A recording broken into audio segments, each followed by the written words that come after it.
Mesdames, Messieurs, bonjour. C'est un bonheur de vous accompagner dans le cadre de votre émission Espace Mini pour cette première livraison de la semaine. Je tiens à préciser pour ceux qui sont surpris de me voir sur ce plateau, on va devoir passer une très belle semaine ensemble, tout en accompagnant un esprit bien sûr parfait ici et qui est appelé à d'autres responsabilités familiales. Il vous reviendra très vite, mais pour l'heure, les arrêts obligatoires seront respectés. Bien entendu, on aura l'occasion d'avoir notre revue de presse à nous livrer encore, Théophile Vianney-Biard. On s'arrêtera bien sûr à la dénonciation qui sera toujours et restera une affaire de Bernard Basson sur ce plateau. Et bien sûr, le thème central de cette émission retenu pour ce lundi qui s'avère donc cadré autour des chantiers en arrêt au Cameroun. On va essayer de comprendre ce phénomène qui prend de l'ampleur et bientôt on trouvera également des solutions, pourquoi pas, pour apporter notre pierre à l'édifice Cameroun.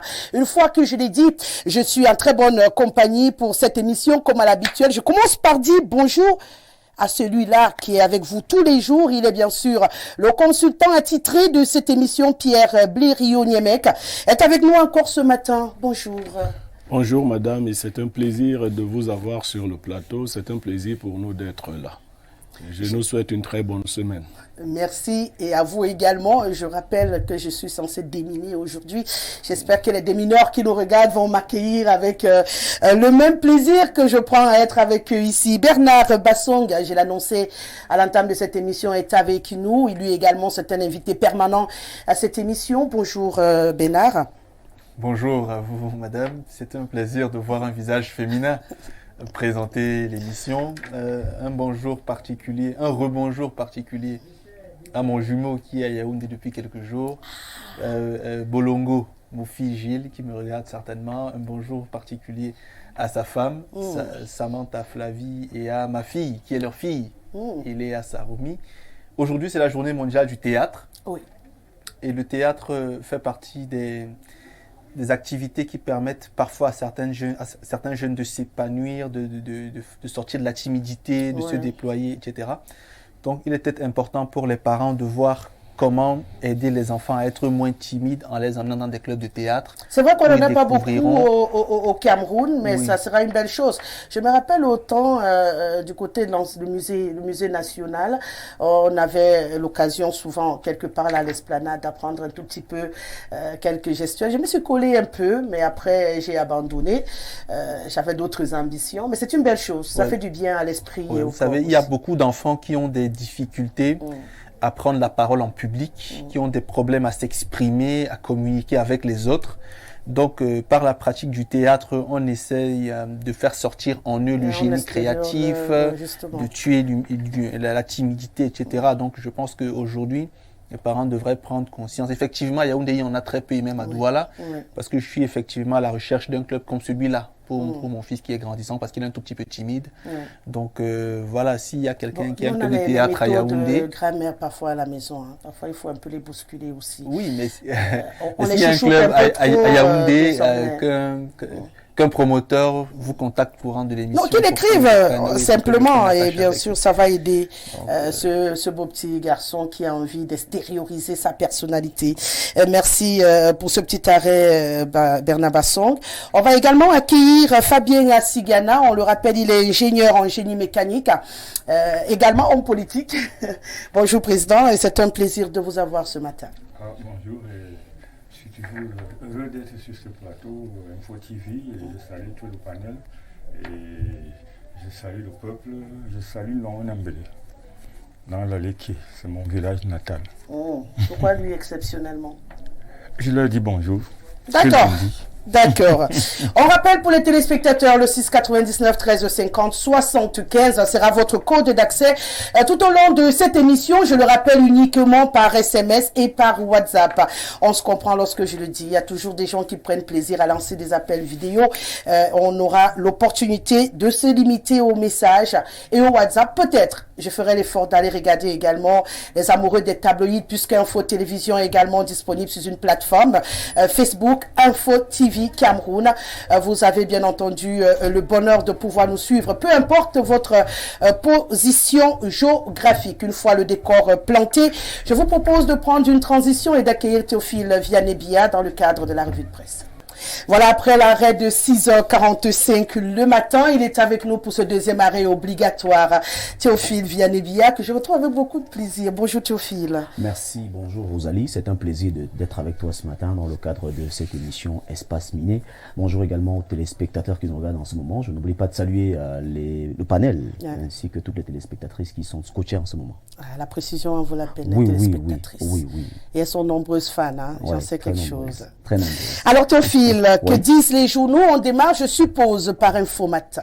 Oui, c'est Info Matin qui nous permet d'ouvrir cette revue de presse Acte 2 sur Info TV ce jour. Et au BAT 1, on nous amène du côté du Parlement. On s'intéresse plus précisément à l'Assemblée nationale. Paul Biya reconduit Cavaille. C'est ce que nous dit Info Matin qui parle de cette actualité en page 4. En notant également que Niad, président sortant du Sénat, en appelle à la magnanimité du président national du Rassemblement démocratique du peuple camerounais. On en parle avec le journal Info Matin qui consacre sa grande une à la célébration de l'an 38 du RDPC. Ambam célèbre le tiercé gagnant RDPC Cameroun Biya. Ce 24 mars, le chef-lieu du département de la vallée du Ntem, sous la conduite de Cyril Edoualo, magnifie la trilogie parti au pouvoir, pays tout entier et son président. Pour le chef de la délégation du comité central pour la vallée du Ntem 1, grâce au RDPC, Boko Haram a été vaincu. Grâce au RDPC, nous sommes en train de gagner la guerre contre les sécessionnistes du Nozo. Grâce au RDPC, nous avons remporté les grandes victoires sur le plan sportif. Grâce au RDPC, nous avons eu le département de la vallée du Ntem. Grâce au RDPC, nous avons tout eu. Voilà donc la réaction de Cyril Edoualo qui a été captée par le journal Info Matin qui revient sur cette célébration du côté d'Ambam. Laissons ce journal et allons en fou avec le journal La Météo, le bi-hebdomadaire qui est en kiosque, parle également de cette célébration de l'an 38 du RDPC du côté de la Mefou et Afamba. La Mefou et Afamba, plus que jamais derrière Paul Biya. C'est le constat qui se dégage sur l'ensemble des 8 arrondissements au lendemain du 100% accordé à la liste RDPC du centre au sénateur du 12 mars 2023. Le chef de la délégation permanente départementale du comité central, Luc Magwambarga Tangana, ce 24 mars en fou, en a profité non seulement pour féliciter les militantes et militants, mais aussi et surtout pour davantage mobiliser la base derrière le parti et son champion pour les échéances à venir. On en parle en page 3 du journal La Météo qui n'a pas loupé l'actualité concernant la vulgarisation des technologies de l'information et de la communication. Au BAT 1, on en parle ce matin en page 2. Les précisions sont présentées. On nous fait savoir qu'Armand Claude Abanda ravi le prix spécial Tekriro Awards en présence de Sa Majesté le chef supérieur roi des Bamendou, Gabriel Tidier, le représentant résident de l'IAI Cameroun, a solennellement reçu le trophée dédié ce 25 mars à Yaoundé. Le journal en parle et revient sur cette actualité. Sans détour de Nestor Diatou parle de l'an 38 du RDPC, un fou. Le serment de fidélité de la Mefou et à Famba, célébré et réitéré. Gigantesque mobilisation à la place des fêtes le 24 mars dernier. Le constat a été fait par le journal Sans détour qui revient donc sur cette célébration de l'an 38 du RDPC du côté d'un fou. L'événement nous amène à Ayos, en 38 du RDPC. Ayos paraît pour relever les défis électoraux futurs. C'est ce que nous dit ce journal qui nous fait savoir que c'est sous l'impulsion de Joseph Betty à Somor que la mobilisation a été observée du côté d'Ayos, parlons de la célébration de l'an 38 du RDPC. La primaire de l'Info Plus parle également de cette célébration du côté du Nyon Infoumou, 24 mars 1985, 24 mars 2023. Le Nyon Infoumou célèbre 38 ans d'amour et de fidélité avec le RDPC de Paul Biya. Depuis Ayos, Mengang, Ndom, Nyako Kombo à Konolinga, le sang de l'entente, de la fraternité des fils et filles du Nyon Infoumou était le même. C'est ce que nous dit ce journal qui parle également de la Léquier au BAT 1 en 38 du RDPC.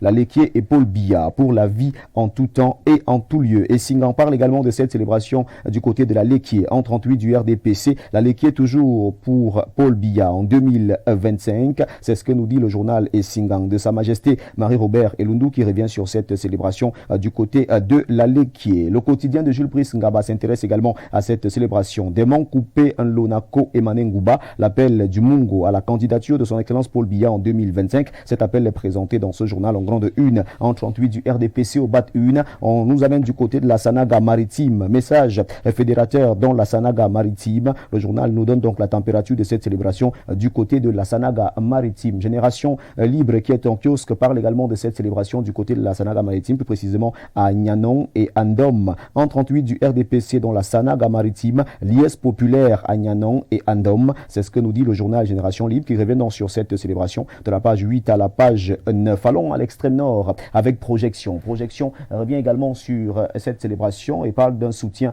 inconditionnel au chef de l'État dans l'extrême nord. La maison du parti RDPC à Mokolo a fait foule vendredi 24 mars 2023 une fois de plus, et autour de la traditionnelle célébration, l'on s'est évalué et l'on s'est projeté pour des horizons que l'on espère meilleurs. L'essor reste également du côté de l'extrême nord et nous amène du côté du Mayo Tsanaga, 38e anniversaire du RDPC dans le Mayo Tsanaga, la gratitude des femmes et filles du Mayo Tsanaga à Paul Biya. Cette gratitude est présentée au journal L'essor d'Aboubacar Machia Mohamed, cet hebdomadaire général contre les inégalités sociales qui est en kiosque et qui s'intéresse également à cette actualité concernant le RDPC. RDPC, on en parle toujours avec Mehdi Action du côté du Konki. Célébration de l'an 38 du RDPC dans le Konki. L'honorable Albert Kouenche qui réagit donc en disant que le Konki, classé premier à l'ouest avec 100% de voix en faveur du RDPC au sénatorial, préparait en même temps les présidentielles de 2025 pour le même score en faveur du président Paul Biya qui a un bilan positif.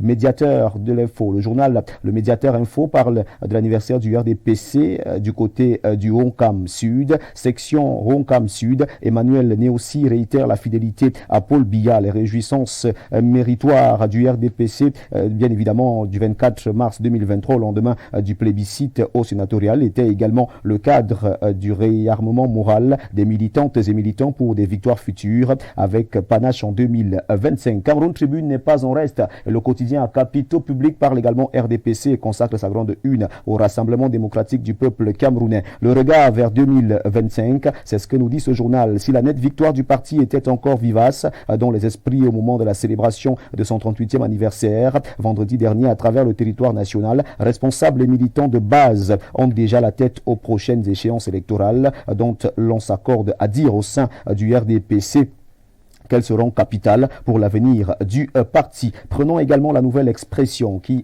parle de cette gabégie RDPC 1985-2023, 38 ans de gabégie. C'est ce que nous dit le journal La Nouvelle Expression qui parle également de cette célébration. Opération Sigipèche 2, une nébuleuse depuis 10 ans. C'est la une de ce journal. Crise anglophone, un universitaire et 2 étudiants tués. On en parle en page 4 du journal La Nouvelle Expression qui précise que forces gouvernementales et groupes armés dits sécessionnistes perpétuent chaque jour des crimes contre des habitants de ces 2 régions du nord-ouest et du sud-ouest du Cameroun. La nouvelle de Jacques Blaise Mvié parle de la libération d'Amougou Belinga. On a frôlé le pire. Un soulèvement populaire évité de justesse. Tapis rouge déroulé à Amougou Belinga à la cour d'appel du centre de la page 2 à la page 4. Le journal de Jacques Blaise Mvié revient donc sur cette actualité ce matin et nous la propose en grande une. Questeur à l'Assemblée nationale aussi va-t-il perdre son poste, s'interroge le messager de Feu Pius Ndiaoué qui est disponible et qui parle de Cabral Libi du parti camerounais de la réconciliation nationale PCRN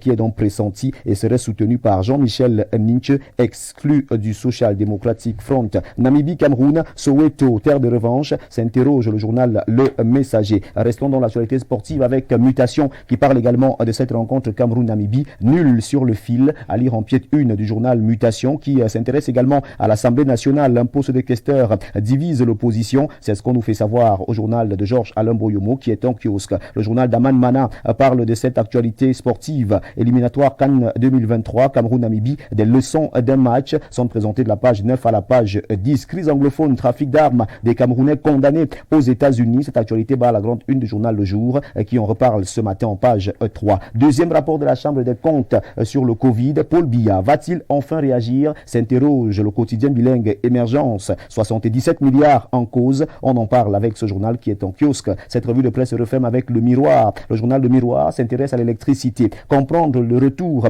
des délestages à Yaoundé, la baisse du débit sur le versant d'une thème a sérieusement impacté sur la production de la centrale de Menvele qui vient de connaître un déficit énergétique de 150 MW sur les 211 qu'il produit. Hormis cet aléa, la tutelle veille sans arrêt sur la qualité du service et aux consommateurs. Gaston Elundwe Somba a demandé au DG de Néo de prendre des mesures urgentes en vue de faire remonter dans l'urgence et de façon substantielle la production électrique dans le RIS. C'est avec ce journal que nous refermons cette revue de presse Acte 2 sur Info TV. Mesdames, Messieurs, de votre aimable attention, infiniment merci et nous vous invitons très massivement à vous rendre dans les kiosques pour vous procurer un journal. Vous connaissez le prix, au prix de 400 francs CFA pour que vive la presse camerounaise. Votre fidélité nous honore, elle reste et demeure inchangeable, implacable, intouchable, inaliénable et indubitable. Merci Rosalie. Merci à toi, 4 pièces de 100 francs. C'est tout ce qu'il faut débourser. Hein. C'est moins qu'une bouteille de bière pour pouvoir s'informer. Il faut encourager les directeurs de publication qui chaque jour font les pieds et les mains pour que vive la presse au Cameroun. Alors, on ne va pas vous laisser partir sans nous dire un tout petit peu à quoi les téléspectateurs d'Info Télévision doivent s'attendre ce soir dans le cadre de nos 2 journaux, le 19h en langue anglaise et bien sûr le 20h en langue française. Dans le cadre de ces 2 éditions de journaux, on va vous amener du côté de l'Assemblée nationale avec les multiples élections qui ont lieu là-bas ce jour. Nos équipes sont sur le terrain pour avoir la bonne information, la vraie, pour que les téléspectateurs soient mieux informés. Donc après la célébration de l'an 38 du RDPC, place maintenant au travail du côté de l'Assemblée nationale et on en parle aux 19h et aux 20h. À tout cas, on se retrouvera avec le même plaisir demain. Je vous en prie. Pour un autre arrêt majeur. Je vous souhaite une très belle journée. Oui. Et un très bon début de semaine aussi. Merci beaucoup. Bon début de semaine à vous également. Merci. Voilà, on raccompagne Théophile Vianney-Biais et nous, on va s'arrêter un peu sur quelques faits marquants de cette revue de presse. On le remarque quand même à l'an 38 du RDPC revient un tout petit peu sur tous les tabloïds. Une célébration très enthousiaste, mais président Sigana, diversement apprécié, mine de rien, par les populations. Oh, c'est ce que disent les journaux. Hein. Ouais. Et on appelle ça autosatisfaction. Il leur souhaite la bonne chance parce que 2025 arrive avec leurs propres perturbations qui sont à l'intérieur, malgré qu'ils donnent l'impression qu'ils sont unis 100%. Mais je vous dis que nous sommes en train d'aller tout droit vers la transition et ça ne va pas être aisé pour le RDPC. Donc pour vous, cette célébration avec autant de pluie, ça n'en valait pas la peine? C'est le gaspillage de l'argent, c'est tout. Le gaspillage de l'argent.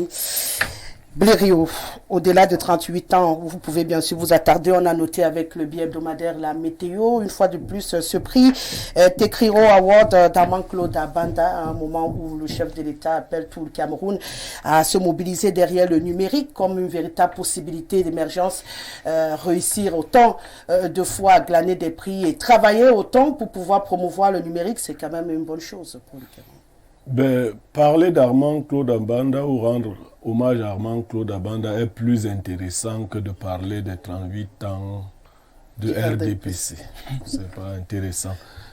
Bon, s'il faut en parler furtivement, partant de Nkouaban ce jour-là chez moi jusqu'à Info TV, j'ai vu un seul individu habillé en tenue RDPC aux environs de 9h30. Donc, ça indique déjà que ce n'est plus le même engouement qu'avant.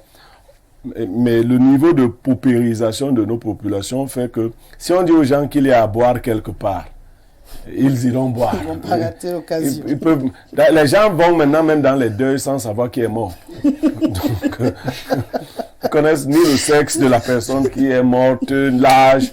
Si on dit que c'est un grand deuil à boire, le gars il vient... Que ce sont des obsèques. Voilà, il se tient là, on lui donne à boire.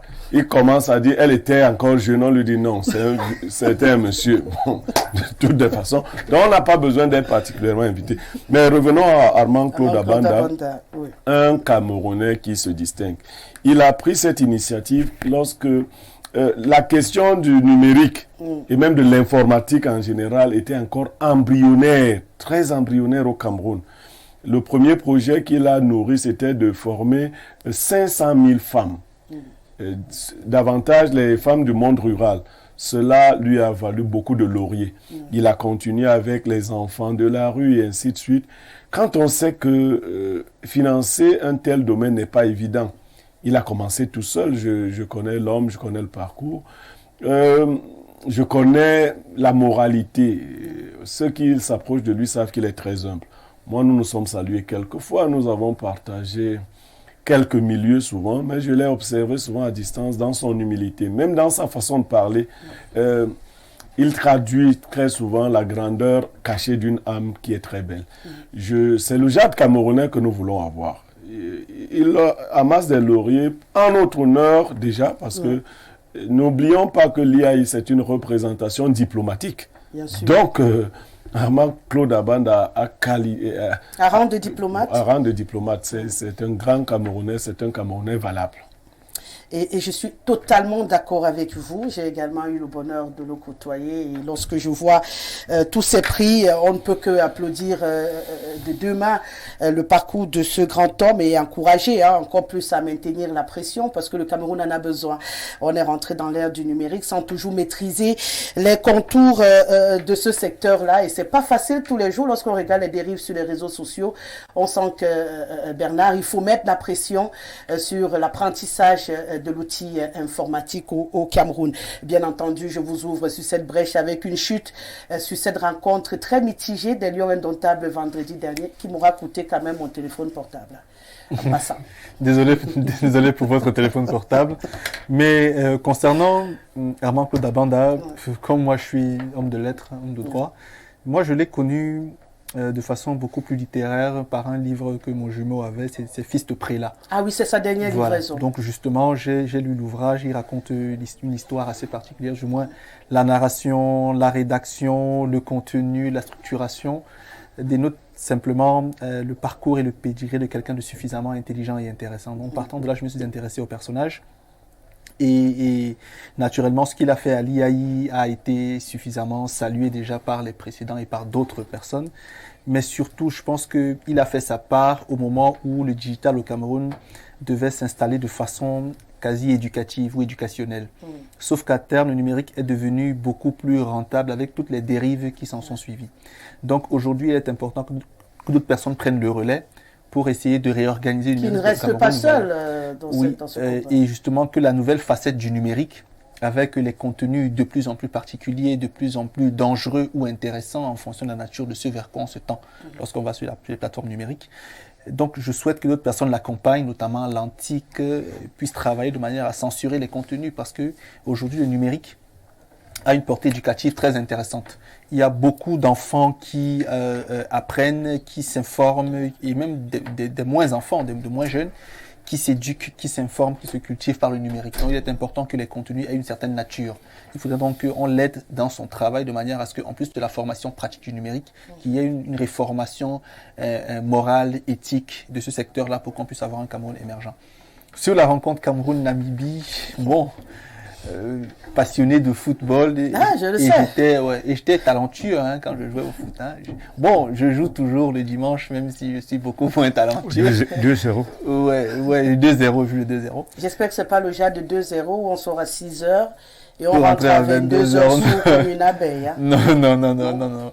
Ce n'est absolument pas le cas. Donc, sur cette rencontre-là, je pense qu'il y a du bon et du mauvais. Il y a du bon dans la mesure où on a eu des révélations. Il y a des joueurs qu'on ne sait pas forcément et qui se sont révélés. Il y a du mauvais en ceci que la performance, le résultat final n'est pas celui qu'on espérait. On jouait à domicile, un match qualificatif, donc on aurait dû l'emporter. Donc moi je pense que... Il faut ajouter devant qui Pardon Devant qui Devant la Namibie. Voilà. Après, on avait aussi quelques, on va dire, absents ou quelques tauliers qui n'étaient pas là, même si je pensais qu'on aurait pu faire sans eux. Ouais. Je pensais qu'on aurait pu l'emporter sans eux, mais ils n'étaient pas là. Du coup, on regrette malheureusement leur absence parce qu'on pense que leur présence aurait pu nous être adjuvante, du moins pour un succès à l'issue. Donc, on peut se sentir gêné, mais on a un match retour en Afrique du Sud qu'on va... Donc, si chez vous à domicile, vous n'avez pas pu... battre la Namibie. Non, les Lions indomptables ont la particularité de taper les gens chez eux. Aucune canne remportée par le Cameroun, aucune canne que le Cameroun a eu à remporter ne l'a été chez nous. Vous voyez, donc, oui, nous on tape les gens chez eux. Et le président Mila l'avait dit. Apparemment, Non, c'est vrai. On n'est pas d'accord avec toi. C'est ça. Non, c'est vrai. On tape les gens chez eux. Il ne peut pas dire le contraire. Les cannes qu'on a gagnées, est-ce qu'on les a gagnées au Cameroun? La canne, les deux cannes tenues sur le Vous essayez territoire de vous convaincre vous-même ou vous on voulez est convaincre? plus fort que la Namibie. Non, On moi n'est je pas- crois que les Lions peuvent taper les gens chez eux, peut-être parce qu'ils n'auront pas les mêmes pelouses. J'ai entendu des gens accuser la pelouse. Et comme je suis très proche de Joseph-Antoine Bell, j'ai entendu les gens le taguer et le tacler partout, disant tu es à l'Oniès, voilà la pelouse ne va pas bien. Vraiment, Ça a commencé. je ne défends pas Bell, il n'en a même pas besoin. Je vais simplement vous dire que jusqu'à présent, c'est encore la FECAFOOT qui s'occupait de ces choses-là. Et même pour les entrées au stade, je vous fais la révélation, c'est la FECAFOOT qui a encore géré les billets. L'ONIES en a reçu 3 devant moi, ce qui est regrettable. Donc, je dis que le chantier que prend l'ONIES est vaste et on y travaille en amont. Quand vous voulez bien faire les choses, il faut surtout éviter la précipitation. Vous savez, le peuple aime voir les effets d'annonce. Non, un sage ne va pas dans la précipitation. Puisqu'en tout cas, le peuple, lui, il est émotif. Vous allez dans la précipitation, il vous applaudit. Quand ça échoue, il vous largue. Donc, vous pouvez bien imaginer qu'avec son pedigree, Joseph-Antoine Bell et son équipe travaillent d'abord à identifier la masse de travail qu'il y a à accomplir, à prendre en charge ce travail-là de manière sérieuse et de manière pérenne. Il ne s'agit pas juste d'aller saupoudrer comme on en a l'habitude. Dès qu'on vient là, on annonce, non, dès demain, il y aura des gens au stade pour mettre le gardien. Non, on ne fait pas ce genre de choses. Les choses doivent se faire de manière sérieuse. Et là, j'invite les Camerounais à changer de manière de voir les choses. Vous avez à côté des gens qui vous ont montré comment on peut très vite faire. Ils ont confondu précipitation et vitesse. Vous avez d'un autre côté les gens qui vont pas aller à votre rythme. Parce que quand vous avez des leaders, un leader ne suit pas le peuple. Sinon, il n'est pas leader. Le peuple ne sait pas où il va.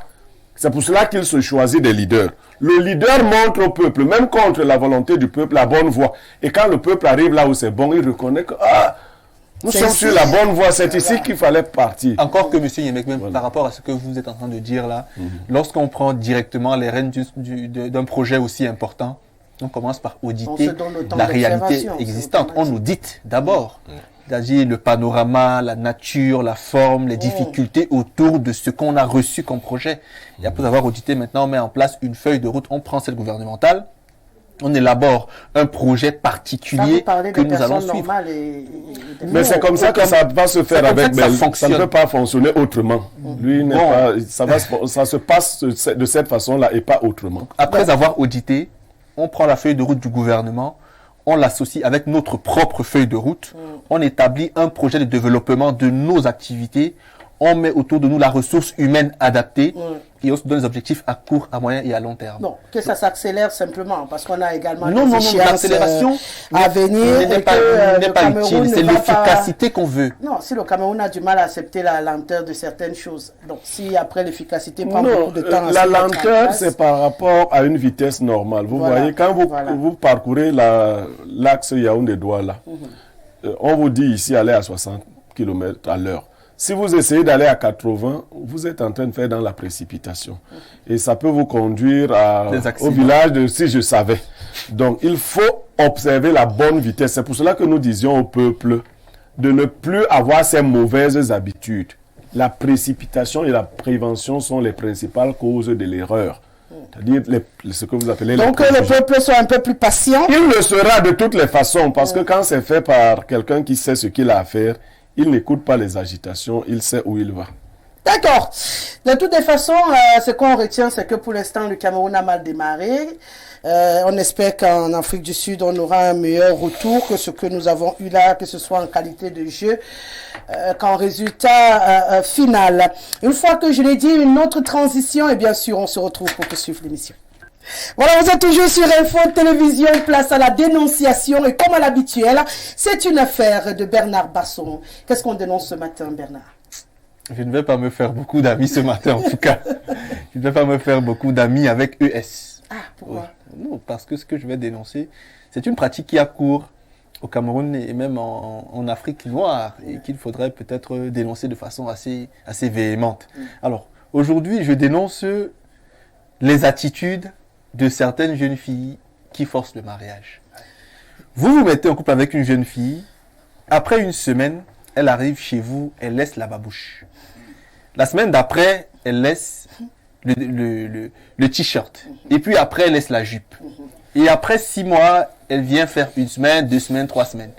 Et lorsque vous lui dites, écoute madame, c'est pas comme ça que les choses marchent, elle vous dit, il m'a perdu du temps, il m'a utilisé. Elle va à la radio, les hommes et leurs mensonges. Elle va à la télé, tous les hommes sont des menteurs. Elle va à la télé, un mari cavaleur, ça fait pleurer. Alors qu'au départ, ce n'était pas cela. C'était pas le mariage. Donc aujourd'hui, il faudrait que, en début de relation, que les hommes et les femmes s'accordent. Parce qu'une relation, c'est un homme et une femme. Ouais. Ce n'est pas un homme et un homme, ce n'est pas une femme et une femme. Voilà. Ça, il faut bien le préciser. Une relation, c'est un homme et une femme. Parce que désormais, là, on confond tout. On ne doit pas confondre. Ne mélangeons pas les choses. Il y a des travers qui peuvent exister, mais qu'on ne doit pas accepter. Nous, on ne regarde même pas ça. Le mariage, c'est un homme et une femme. Donc, il faut que les hommes et les femmes qui se mettent ensemble fixent les bases dès le départ en disant, hey, ici, on ne vit pas encore ensemble. La babouche que tu as laissée hier, viens d'abord prendre, ramène d'abord là-bas. Quand il faudra que tu viennes habiter avec moi, on va s'accorder. Donc, vraiment, que les jeunes filles, c'est vrai, la promiscuité, la paupérisation, tout ce qu'on veut, aide plus ou moins à cela, mais que les jeunes filles soient beaucoup plus patientes et que les jeunes hommes sachent effectivement où ils veulent aller pour ne pas avoir à se retrouver dans les cas dans lesquels la fille va aller voir le féticheur pour mettre dans la bouteille climatisée et ne même pas laisser un trou pour que le gars respire. Donc vraiment, il faut bien dénoncer ces pratiques-là qui aujourd'hui ont cours dans notre société. Pierre Blériot, Bernard Basson dénonce les filles qui forcent le mariage. Oui. Elles viennent petit à petit et puis un matin, elles vous accusent de les avoir utilisées, d'avoir perdu le temps. Lorsque vous décidez véritablement à votre âme et conscience de vous stabiliser et que ce n'est pas elle qui est choisie. Même si je donnais des conseils aux filles, est-ce qu'elles m'écouteraient? Même en donnant aux hommes, eux-mêmes ne m'écoutent pas. Normalement, la chose ne devrait pas se passer de la sorte. Mes frères de la zone de Nozo, quand ils parlent le bon pidgin, ils disent « Don't let people touch your banana. If they touch your banana, they don't go buy them again. » Ne laissez pas les gens toucher à vos bananes. S'ils touchent trop à vos bananes, ils ne vont plus les acheter. Les jeunes filles se font tripatouiller, utiliser, manœuvrer parce qu'elles veulent le mariage. Et quand celui qui doit les épouser arrive, il trouve des situations inexplicables. Du point de vue rigoureux, la femme doit se réserver pour l'homme qui va l'épouser. Voilà. C'est pour cela que je disais que est-ce qu'on va m'écouter? On dit que ça c'est un vieux discours. Mais est-ce que toi-même tu as attendu? Mais de toutes les façons, celui qui attache son fagot de bois avec un cobra vivant se fera mordre la tête. Il est important de savoir que le mariage est une préparation. Celles qui veulent aller en mariage doivent éviter de devenir des gens qui ont fait trop de stages. Le mariage est une affaire qui n'aime pas les stages. Parce que quand vous passez le temps, on vous ramasse, on vous amène dans tel domicile, vous faites un stage de 6 mois. On vous amène là-bas, vous faites un stage. Quand, à force de faire les stages, celui qui veut vous épouser est découragé. Le mariage, c'est pré-emploi, emploi. Ce n'est pas les stages. Donc je dis aux jeunes filles, ce n'est pas une bonne attitude. C'est vrai aussi que pour quelques-unes d'entre elles, elles ne sont plus jeunes. Elles ont commencé, parce que chez la femme, la jeunesse ne dure pas trop longtemps. Elles ont commencé à s'inquiéter et elles croient qu'il faut faire vite. Et là, je reviens à ma citation d'avant. Dans tous les cas de figure, il faut toujours éviter la précipitation. Je l'ai dit ici l'autre jour. Si vous voulez aller à Douala et que vous êtes sur la route de Mbalmayo, vous êtes perdu. Il faudra revenir à Yaoundé. Si vous êtes avec l'homme qu'il ne faut pas, quel que soit le nombre de mois, d'années que vous passez, vous perdez encore votre temps. Et l'honneur et la dignité d'une femme viennent de ce que le mariage est une idée qui provient en premier de la tête de l'homme. Je comprends qu'on veut pousser l'homme à prendre la décision en montrant certaines attitudes. C'est vrai, si la jeune fille vient chez vous et que chaque fois il faut qu'elle porte vos babouches ou qu'il ne lui suffise pas, ainsi de suite. Elle peut penser qu'il est bon de laisser une paire de babouches. Mais vous également, les jeunes hommes, qui n'avez pas encore de vie stable. En fait, vous n'aimez pas voir cette babouche, ce t-shirt de la fille, et je ne sais quoi d'autre, parce que d'autres vont arriver. Et vous avez donc peur que quand les autres vont arriver, qu'elle demande qui a laissé le soutien-gorge, qui a oublié la chaîne. Il y a même des garçons qui prennent tout le soin, dès qu'une fille est passée, de faire un travail de ratisme. Nettoyage à sec.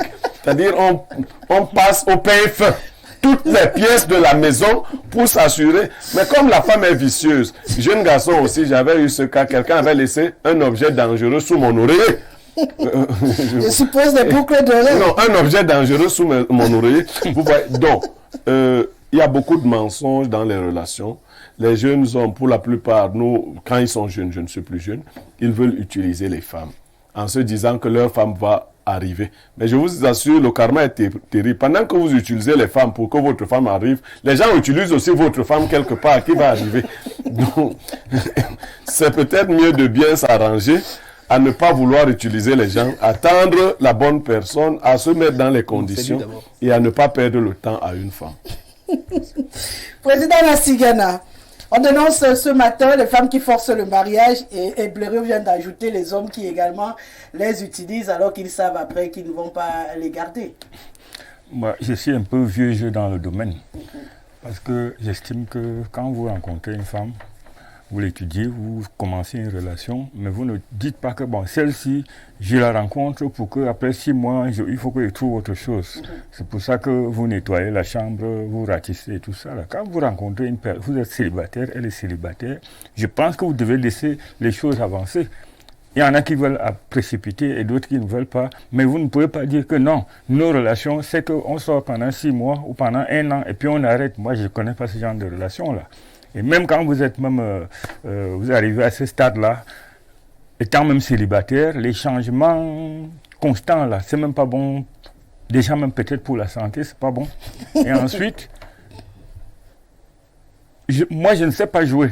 Quand je suis avec quelqu'un, même si c'est une simple amitié, qu'on n'a encore rien prévu dans la tête, je ne peux pas monter et descendre. Et même si on a prévu, même s'il arrive quelque chose, je suis quelqu'un de stable. Ça veut dire que je peux faire l'infidélité dans la stabilité. Ça veut dire que je peux être marié, vous comprenez? Bon, il m'arrive une situation, je ne peux pas faire que j'ai celle-ci. Là, si m'arrive une infidélité quelque part, je deviens stable là aussi. Dans l'infidélité. Dans l'infidélité. Donc, moi, je crois que pour moi, c'est comme ça que je vois les choses. Et la personne qui dit que non, on ne s'était pas entendu, qu'il y aura pas... S'entendre comment? Est-ce qu'il y a un code? Non. Je reviens à ce qui disait qu'on ne s'était pas entendu, qu'on va se marier, mais maintenant, toi, qu'est-ce qu'on faisait dans le mariage? On était ensemble et ça devrait aller où le jour que par malchance ça n'a pas abouti et que bon, vous ne vous entendez plus, vous vous séparez. Mais je ne pense pas qu'il faut casser parce que la femme a dit je voudrais me marier. Vous pouvez dire attendez, ou bien vous... Je ne suis pas prêt. Je ne suis pas prêt, ou ceci, mais vous ne pouvez pas l'empêcher. Elle qui est venue et qui, elle est propre, c'est-à-dire la personne qui lui donne son amour, elle veut se marier. Et vous n'avez pas besoin de signer un contrat qu'on va se marier ou pas, ça vient tout seul. Donc ça commence à venir poser les chaussures, on l'accueille seulement. Moi, si je suis marié aujourd'hui, mais si j'ai une copine, quand elle commence à venir, il n'y a pas de problème. Elle peut même venir habiter là et puis on est déjà ensemble. Et si on arrive quelque part, on arrive. Si ça se casse, un petit peu comme un mariage. Si ça se casse, ça se casse. C'est comme ça. Mais je ne peux pas dire à une femme qu'on n'avait pas prévu ça. Parce qu'on ne prévoit pas ces choses. D'accord. De toute façon, oui, Bernard, qu'est-ce qu'on retient pour sortir? Parmi les ouvrages que j'ai lus et qui m'ont intéressé, pas dans le contenu d'abord, mais dans le titre, il y en a un particulier qui est intitulé « Discours de la méthode ». Discours de la méthode. Pour parvenir à un objectif, on se sert d'une méthode. Et lorsqu'on n'a pas la bonne méthode, on accepte que des personnes nous tiennent un discours sur la méthode. Parce qu'on estime qu'elles ont le pédigré, elles ont le vécu, elles ont le parcours, elles ont l'histoire de tout ce qui entoure éventuellement, excepté les cas aléatoires qu'on peut ne pas avoir maîtrisé durant notre parcours, pour nous emmener, nous accompagner vers ce vers quoi on tend. Il y a deux principaux problèmes à cela. Le premier, c'est le contexte ambiant. Le second, c'est la construction intellectuelle ou mentale. Dans le contexte ambiant aujourd'hui, la question de la pauvreté pousse certaines personnes à rechercher rapidement des solutions pour sortir de la pauvreté. C'est vrai que ça fait l'économie. Hein. Et naturellement, de façon sociale et de façon évidente, les hommes ont naturellement plus de moyens que les femmes.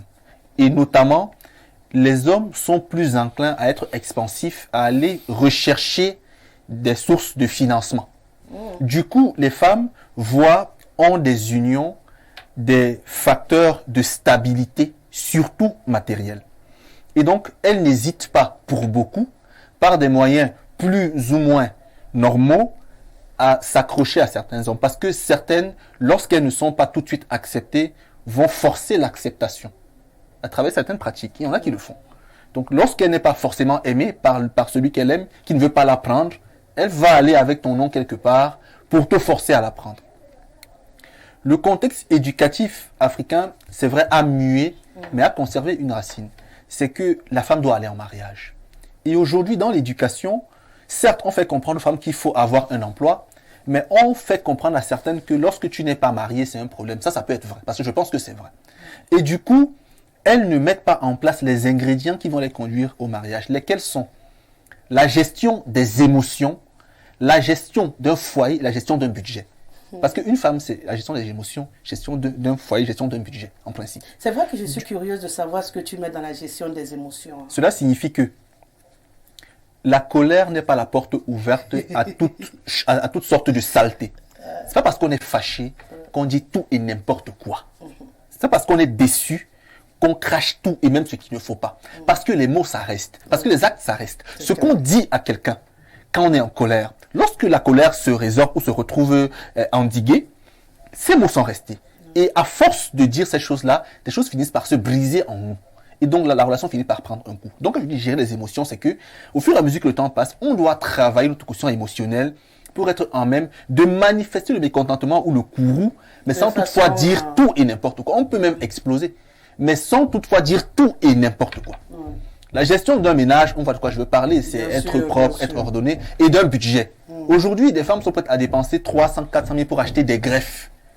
Monsieur Yemeka dit tout à l'heure, le mariage pour l'homme est un projet. L'homme épouse la femme dont il est sûr qu'elle va lui apporter un équilibre. Mais aujourd'hui, les femmes sont beaucoup plus exigeantes que par le passé. Et il y a une affaire d'attention qui émerge beaucoup là. Je veux l'attention, je veux comme chouchoute. L'attention de l'homme, c'est quand il s'occupe de ta belle-mère. De sa belle-mère, pardon. L'attention de l'homme, c'est quand tu es malade, il te soigne. Laissez ces affaires de bien là que chouchou, bébé, machin, truc. Mon jumeau me regarde. L'attention vis-à-vis de Samantha, qui est sa femme, c'est lorsque la maman de Samantha va lui dire mon fils, j'ai le sac derrière. Il va aller porter le sac et aider. Lorsqu'elle dit mon fils, j'ai le palu, il va acheter les médicaments. C'est-à-dire cette construction mentale qu'on va voir aujourd'hui avec des films à l'eau de rose, des films latinos là. Sauf que vous aimez, mais ça détruit les relations parce que ça fait naître les caprices. Et les caprices sont des violences exercées sur autrui. Donc aujourd'hui, oui. Pourquoi je suis modératrice? Parce que non, j'ai des travaux de psychologie que je fais au quotidien. Donc je le dis bien, il faut que les jeunes filles apprennent à construire des choses. Une relation se construit, elle ne se force pas. Tout ce qu'on force se casse dans la vie. Tout ce qu'on force se casse. Donc elles doivent apprendre à construire les relations et pas les forcer. D'accord. Très bien. Oui, je voudrais ajouter que non, je pense que nous pouvons, mais il y a un aspect que peut-être Bernardo ne prend pas en compte. L'Afrique vit une grande situation de stress et de pression. Malheureusement, un être humain qui passe le temps à réfléchir sur comment trouver le viatique, comment trouver les moyens de vivre, n'a pas beaucoup d'énergie pour s'occuper de certains détails qui sont plutôt importants. Les sociétés occidentales ont atteint le stade des réjouissances. Les gens ont travaillé pour eux. Aujourd'hui, les gens sont libres. Dans un couple, je vous le dis rapidement, quand vous manquez du pain quotidien, même le plaisir sexuel s'éloigne. Oui. Parce qu'au moment de vous accoupler, la femme se demande ce qu'elle va manger après. Bon, donc, si vous avez des questions de vie que vous vous posez au moment de faire quelque chose qui demande d'être libre, d'être épanoui, vous ne le faites pas bien. Et vous vous rendrez compte que dans un couple où, bon, les finances se passent bien, la femme n'a même pas le temps, tellement elle a de l'argent pour aller faire les achats qu'elle ne se rend même pas compte que le mari est rentré tard. Bon, il s'appelle au téléphone, je dis tu es où, bon, ainsi de suite. Donc, il y a ce facteur, nous avons une pauvreté systémique, sauf quelques-uns. La pauvreté est systémique parce que quelques-uns qui réussissent à carburer leur véhicule croient qu'ils ne sont pas pauvres. Mais ils sont pauvres parce que si vous n'êtes pas capable de vous épanouir librement, de dépenser sans sourciller. Parce que quand l'argent sort et que ça vous fait très mal, c'est que vous êtes pauvre. Donc, tout ça fait que la société a tué l'émotivité de l'homme. Il est sous pression. Même les femmes, si une femme est très adonnée à la recherche de l'argent, elle n'a pas le temps d'écouter vos bébés, je t'aime. Moi, j'ai écouté une femme demander à son mari dernièrement s'il avait bu. C'est-à-dire que son mari lui écrit un gentil mot, bébé, tu as bu. Nous, on ne se dit pas ce genre de choses dans notre couple, où tu as confondu de numéro. Donc, c'est la pression sociale qui fait que les Africains, les Camerounais, sont moins attentionnés. En tout cas, les jeunes dames vont retenir qu'il faut prendre un peu de temps. Et surtout mais je trouve ça temps, quand même, je trouve ça un peu trop macho et trop matérialiste comme analyse.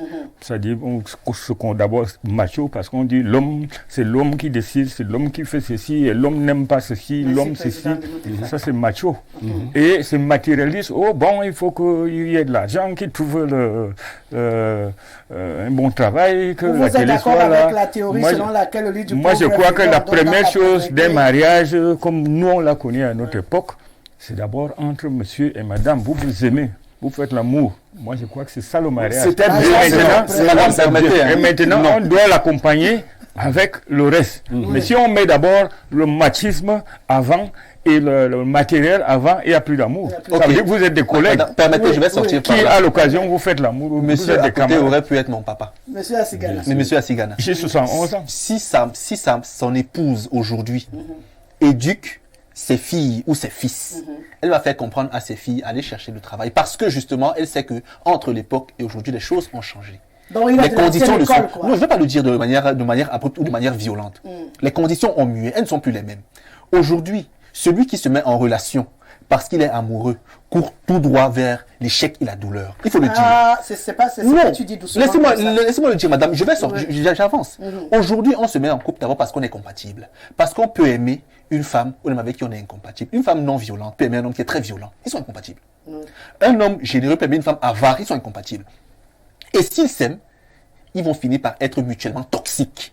Donc, les choses ont progressivement mué. À l'époque, les femmes supportaient beaucoup, elles encaissaient beaucoup, elles enduraient beaucoup.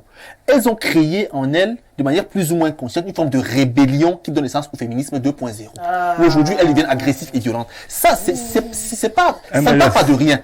Et qui éduquent ces femmes-là, féministes-là, ce sont leurs mères qui leur disent, ton premier mari, c'est ton travail. C'est un problème. Dans sa dimension initiale, non. Mais dans celle moderne, oui. J'ai cru que revendiquer ses droits... Dans la forme moderne, on revendique pour la femme de gérer son sexe comme celui de l'homme. Ça ne peut jamais se faire. C'est même pas envisageable. La femme, ce n'est pas l'homme. Bon, c'est pas pareil. Retiens que c'est déjà envisageable. Non, c'est pas du tout. Et c'est même appliqué. Je crois à ce niveau-là que c'est... C'est pourquoi la société se liquéfie comme elle se liquéfie, parce que la femme oublie son rôle initial. Qui est de garder les secrets, de garder les mystères, de protéger la famille dans un certain sens et d'éduquer les enfants. C'est d'abord ça son rôle. Aujourd'hui, quand elle va chercher l'argent, le problème c'est que les enfants qu'elle est censée éduquer vont se dépraver, vont devenir violents et vont taper leur propre mère. L'éducation des enfants. J'ai mon rôle. Ton rôle c'est quoi? C'est d'être expansif, d'aller rechercher. Elle a son rôle, elle peut même aller chercher. Mais son rôle primordial n'est pas celui-là. Ok. Voilà, il faut pouvoir le dire. Non, on sort de cette thématique. Non, nous sommes d'accord que les choses ont beaucoup changé et dans le mauvais sens. Oui, elles ont beaucoup changé et dans le mauvais sens. Bernardo l'a dit avec des thèmes raffinés. Moi, je dirais à mon aîné sur le plateau, si un homme ne se rassure pas aujourd'hui qu'il a de quoi nourrir une famille, ce n'est même pas la peine pour lui de penser au mariage. Le mot amour, là, ça va tout droit avec le mot argent. Il ne faut jamais mettre le mot argent loin du mot amour. Les deux commencent même avec la lettre A en français. Donc vous les mettez côte à côte. Sinon, ma mère me l'avait dit, je n'avais pas écouté. J'en ai payé les frais. Je dis aux jeunes gens, à titre de conseil, n'épousez jamais une fille qui est en difficulté. Jamais. C'est-à-dire, n'épousez pas une femme qui vient vers vous parce qu'elle cherche des solutions de vie. Oui. Et là, Vous n'avez pas déjà, vous n'avez pas la possibilité de savoir si elle peut vous aimer. Quand elle commence à avoir la liberté financière, elle se découvre ses vrais amours, ses vraies prétentions. Vous pouvez vivre avec une fille qui est en difficulté, vous l'aider, c'est autre chose. Ne l'épousez pas. Épousez-la lorsqu'elle n'a plus de problème. Vous comprenez ce que je veux dire? Elle devient quelqu'un et si elle veut vous épouser, elle vous épouse. C'est pour cela que vous avez ces faux problèmes. Je lui ai payé l'école. Vous pensez que si vous payez l'école à une femme, elle vous prend pour son parrain, pas pour son mari. Ça, c'est le parrain. Quand il n'avait pas, je l'ai trop supporté. Parce que justement, dès qu'on ne connaît pas la femme, quand il n'a pas. Ça, c'est le parrainage. Quand vous vous occupez d'une femme, c'est pas le mariage. Ça s'appelle le parrainage. Vous l'avez parrainée. Elle va trouver son mari le moment venu. Allez, on va faire parler les téléspectateurs qui sont très nombreux à réagir ce matin. Bonjour et bon début de semaine à vous en studio. Bonjour sur le plateau. Maman Rosa, il n'y a pas notre affaire Martinez-Zogo ce matin. Non, Martinez-Zogo sera là à 17h, rassurez-vous. Quand nous te voyons, on sait que nous avons de l'espoir. Bonne journée à tous et que Dieu vous bénisse. Serge depuis et Bolova. Autre réaction, bonjour Rosalie, j'aurais besoin du numéro de Bernard Bassong. Bonjour, les Lions ne pouvaient vraiment pas faire de bons résultats car le stade était très mauvais. Hélène a mis bien joué sur la lune. Bonjour à vous.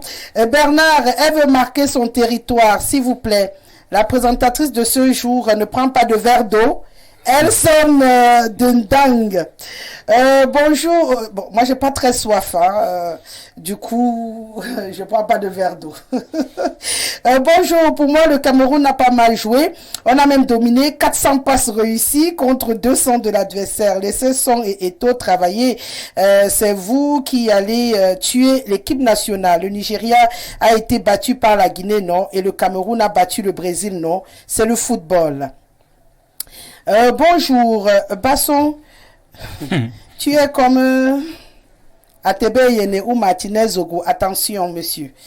C'est depuis Kayele le message. Bonjour le plateau. Comment comprendre que tu es avec une femme et du jour au lendemain, elle dit qu'elle n'est plus là. Expérience personnelle. Raphaël depuis Hawaï Escalier qui nous écrit bonjour à vous, s'il vous plaît. Besoin du contact de monsieur Niemek. Bonjour, je suis très content d'être en couple et très fière. J'ai 3 enfants, meilleure jolie fille. J'ai épousé mon homme avec 19 ans, avec un bac plus 3. C'est Lorraine depuis Douala, Koto-Cantel, c'est vers Carrefour Immeuble. Je dis une fois de plus, je ne comprends pas. Personne n'a dit que vous n'étiez pas heureuse. Hein. On s'adresse à celles qui n'ont pas encore le mariage aussi. Bonjour les pros du micro, j'aime bien votre émission et j'aimerais profiter pour faire un coucou à mon mari du côté de Limbi. Pamela depuis Bankomo. Bonjour, monsieur Basson dit la vérité. Moi, j'ai été victime. Elle a vidé tout dans ma maison. Comment faire? Daniel depuis Lembeyezoum. Maintenant, elle veut revenir. Voilà, elle a vidé, elle est partie. Permettez-moi, elle veut, bien sûr. S'il faut que je lui... Monsieur de Lembeyezoum, chez nous on dit que ça veut dire si tu marches dans la forêt, tu vois le même arbre 2 fois. C'est que tu es perdu. Papa, le nombre de fois, on se retrouve devant les mêmes arbres. Bonjour sur le plateau. Vraiment, grand bravo à Bernard Brasson. Grand merci pour cette précision. C'est très sage. Je suis parfaitement d'accord et vraiment profondément ébahi par cette analyse. Je cherche comment télécharger et sélectionner ton analyse ici pour faire un partage dans mes groupes assez féministes qui plombent le mental des femmes. Le père, ton analyse là, c'était avant. Autre réaction, mais Bernardo t'es applaudi aujourd'hui, hein? Oh Bernardo, tu es bon. L'histoire de gestion des émotions là. Madame, il faut savoir quelque chose. Hein. Attends, j'ai fini avec eux. Je suis un sucre. Ah bon? Oui, je suis un sucre. Les bassins sont des sucres. Je dois te mettre dans de l'eau et te consommer, Monsieur Niemek, c'est un sucre. Je suis un sucre. D'accord, j'ai compris. Je vais apprêter souvent un verre d'eau et je vous mets à l'intérieur et j'essaie de sucrer mon corps. Bonjour le plateau. Donc arrêtez de sexer les jeunes. Il y a déjà beaucoup trop de familles monoparentales dehors. C'est Elie qui écrit bonjour. Tu vas... Bon. Non, là ça commence mal avec moi. Hein. Je ne veux pas de jolis mots sur moi aujourd'hui, pardon. Bonjour à vous, juste pour dire Blériot a raison, voilà, Blériot, pas Glorio. Blériot a raison, les filles même ont un adage qui dit qu'il n'y a pas d'amour et d'eau fraîche. Cela signifie que l'homme doit avoir de l'argent, elles veulent le matériel, c'est tout. Arnaud depuis Kribi qui nous écrit « Bonjour le merveilleux panel des mineurs, très belle émission, waouh chère dame, vous ressemblez tellement à Monsieur Parfait ici, bonne suite d'émission à vous. » Pas dit que c'est grave qu'on dise à une femme qu'elle ressemble à un mec. C'est compliqué. Je suis du même avis que toi. Toi, c'est mis pour qui? Bonjour, Monsieur Basson est intelligent. Mais il fait montre de beaucoup d'immaturité dans son argumentation. Il doit savoir que la vie nous impose certaines réalités. Les principes peuvent vous... Oh là là, ça entre à une vitesse. Les principes peuvent vous éloigner des réalités. C'est Victorien qui nous écrit. Cette vitesse, c'est ce que je vais lire tout le monde. Bonjour, l'Afrique est morte et enterrée. Le book en devenir le démontre à suffire. Blériot dit nous le ratio riche-pauvre là dehors, la majorité du 237 ne doivent pas se marier dans ce cas. C'est Monsieur Elundu qui nous le dit. Bonjour le plateau. Je vais prendre depuis le début, un peu long, mais bon. Bonjour au plateau d'Espace Miné. Pour la dénonciation du jour, je suis un peu moins d'accord avec monsieur l'ingénieur et par conséquent, je partage l'avis de Bernard et Blériot. David depuis Vogada qui nous écrit. Bonjour le plateau. Blériot est un fan de Joseph-Antoine Bell. Il l'adore, il idolâtre même. Mais j'ai l'impression qu'il ne connaît pas bien l'homme là. Jonathan depuis Douala. Autre réaction. Bonjour. Yannick va prendre la fugue. Bon, je sais pas. Il me dit que je me rappelle de quelque chose. Je sais pas. Si tu t'appelles Rosalie, tu es journaliste à Info TV. Reçois mon bonjour sympathique et cordial. Pourquoi tu ne dis pas simplement Rosalie bonjour? Reçois mon salut. Bonjour à vous sur le plateau. Nyemeka a raison, on ne peut pas parler d'amour sans argent et parfois même l'argent vient avant l'amour. Une fille m'avait dit un jour que moi je ne suis pas dans vos bébés là. Dis-moi si tu veux faire, on pas faire et tu me donnes l'argent, je continue ma route. C'est Rodriguez depuis Soa qui nous écrit bonjour le plateau et bon début de semaine à vous. C'est moi Ferdinand. N'appelez pas s'il vous plaît uniquement SMS et WhatsApp de la région du Nord. Quand l'amour est nouveau, quelles sont les manifestations? Aidez-nous. Quand vous appelez, ça me paralyse. Malheureusement, je n'ai pas la version qu'on a volée pendant le match. Donc, du coup, je suis en souffrance ce matin. Bonjour. La polygamie est la seule solution dans ce cas de figure. Bonjour, madame.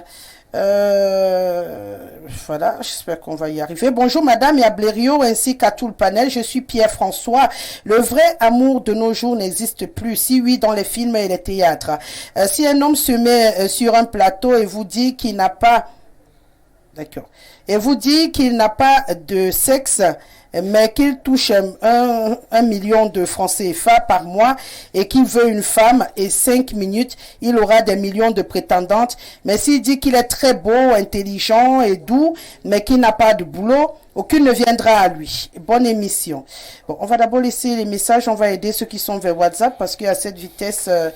on risque pas de permettre à tout le monde. Hein. Je m'excuse, mais je pourrais pas prendre tout le monde. Vous êtes très nombreux à réagir. On va essayer de donner également un peu d'espace à ceux qui nous écrivent via WhatsApp, sauf si la machine décide de bugger complètement ce matin. Je vous ai prévenu, hein, on a volé le bon. dont celui-ci, je me débrouille seulement avec pour ce matin, en espérant trouver une solution pour la suite. Je suis heureuse de vous savoir aussi nombreux. Je peux dire quelque chose? Oui, vous pouvez, vous pouvez. Alors, il y a un monsieur qui a dit, ou une dame, que je suis immature. Je peux le confesser. Hein.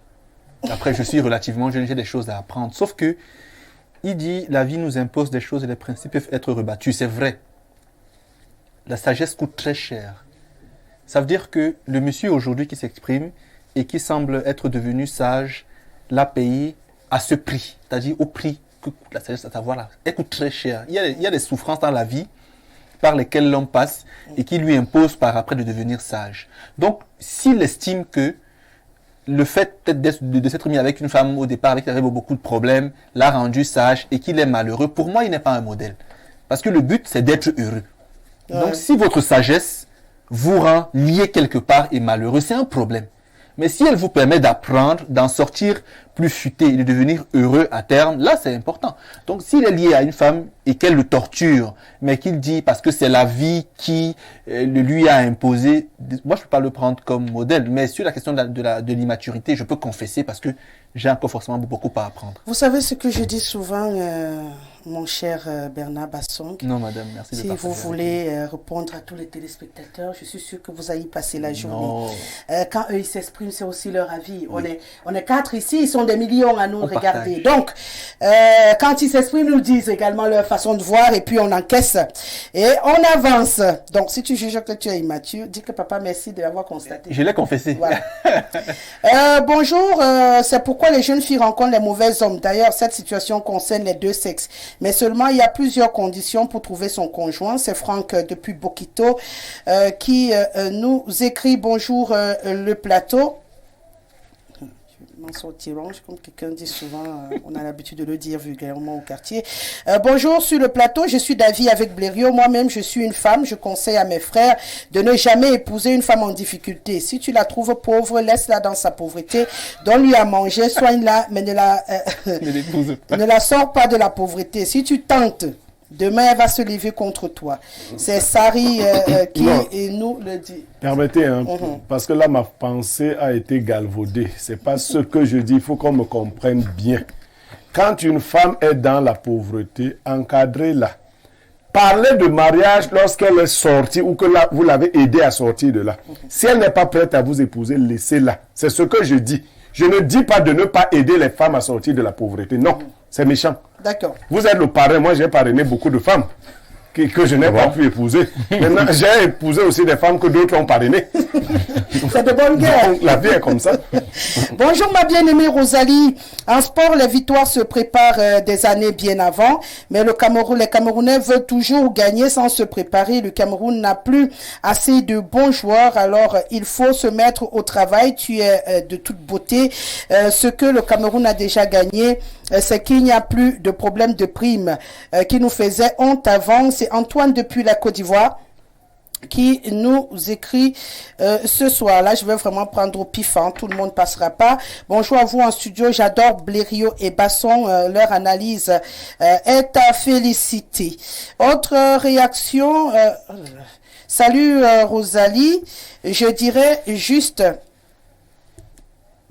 Voilà. Je dirais juste que le Cameroun a bien joué, mais le dieu du football n'était pas camerounais. Et dans son interview, le coach camerounais a dit, je cite, « Nous avons marqué d'attention. » C'est Gauthier depuis Mendon à Yaoundé. Ils sont drôles, les Camerounais.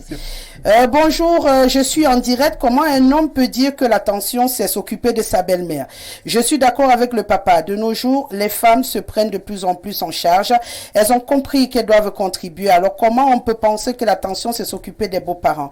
C'est une obligation de devoir s'occuper de nos parents. C'est ma contribution. C'est Sophie depuis Bastos qui réagit. Bonjour, mes frères. Voilà, ça c'était juste une salutation.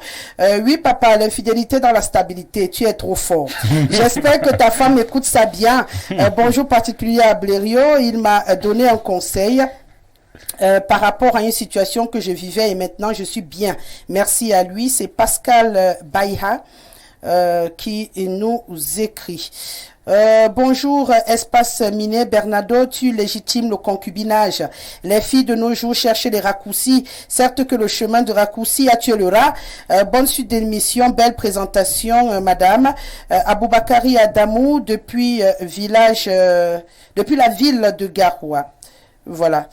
Est-ce qu'on pourra encore prendre quelqu'un? Je sais pas. Je pense qu'on va prendre une transition. Hein. On sauve peut-être deux dernières personnes. Bonjour à vous, madame, et à tout votre panel. S'il vous plaît, la rediffusion du programme Libre Expression, c'est pour quel jour, Francky? Depuis, je crois que c'était dimanche également en soirée à 21h. Donc là, nous sommes déjà lundi. Donc, vous avez raté même la rediffusion. Par contre, vous pouvez aller sur la page Facebook d'Info TV Cameroun. Et vous pouvez revoir toutes les émissions, même celles qui datent de plus longtemps. On prend le dernier message. Waouh, toujours belle notre Rosalie nationale. Qu'est-ce que tu nous as manqué? Bien que parfait, ici assure aussi. Bien des choses à vous, à beau ordi depuis Nga ou Ndéré. Allez, sur ce, on va demander une autre transition. Et si les téléspectateurs le veulent, un verre d'eau. Et on revient juste après. Vous êtes toujours sur Info Télévision. L'émission, c'est Espace Miné. 10h, 11h52 de lundi à vendredi. Vous avez rendez-vous, bien entendu, avec un panel trié sur le volet pour échanger autour des 11h d'une thématique. Et celle de ce matin, on parle des chantiers à l'arrêt au Cameroun. Une balade, un regard panoramique passé sur la ville de Yaoundé notamment, même si la situation se représente dans toutes les grandes villes du pays. On peut remarquer plusieurs bâtisses, immeubles et autres maisons inachevées. On a envie de se demander aujourd'hui pourquoi ce phénomène devient grandissant. On démarre des chantiers, on les achève pas. Qu'est-ce qui peut justifier une telle situation et comment, peut-être pour finir, stopper l'évolution du phénomène? Là, je vais démarrer avec vous, Blériot, peut-être pour un état des lieux. Question de faire une lecture de ce qu'on remarque avant de rentrer dans les détails du pourquoi et du comment. Oui, mais à l'observation, vous l'avez dit, hein, dans nos villes, très peu dans les villages, parce que, et dès que je dis très peu dans les villages, vous voyez la première cause. Dans nos villes, on observe beaucoup de chantiers de construction en arrêt, des bâtiments, des plus modestes vers des bâtiments beaucoup plus colossaux qui sont en arrêt.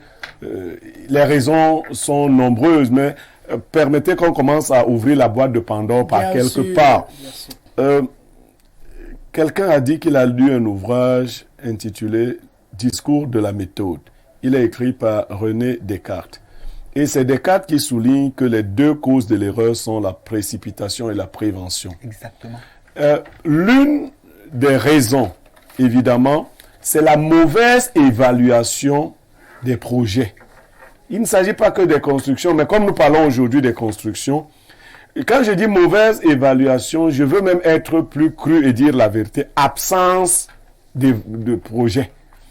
On construit parce qu'on a eu de l'argent, ou on est dans un réseau d'argent. On se dit, la bonne chose à faire, c'est de lancer une construction. Et dans la mauvaise évaluation d'un projet de construction, il y a le problème du dimensionnement, c'est comme ça que les techniciens appellent cela.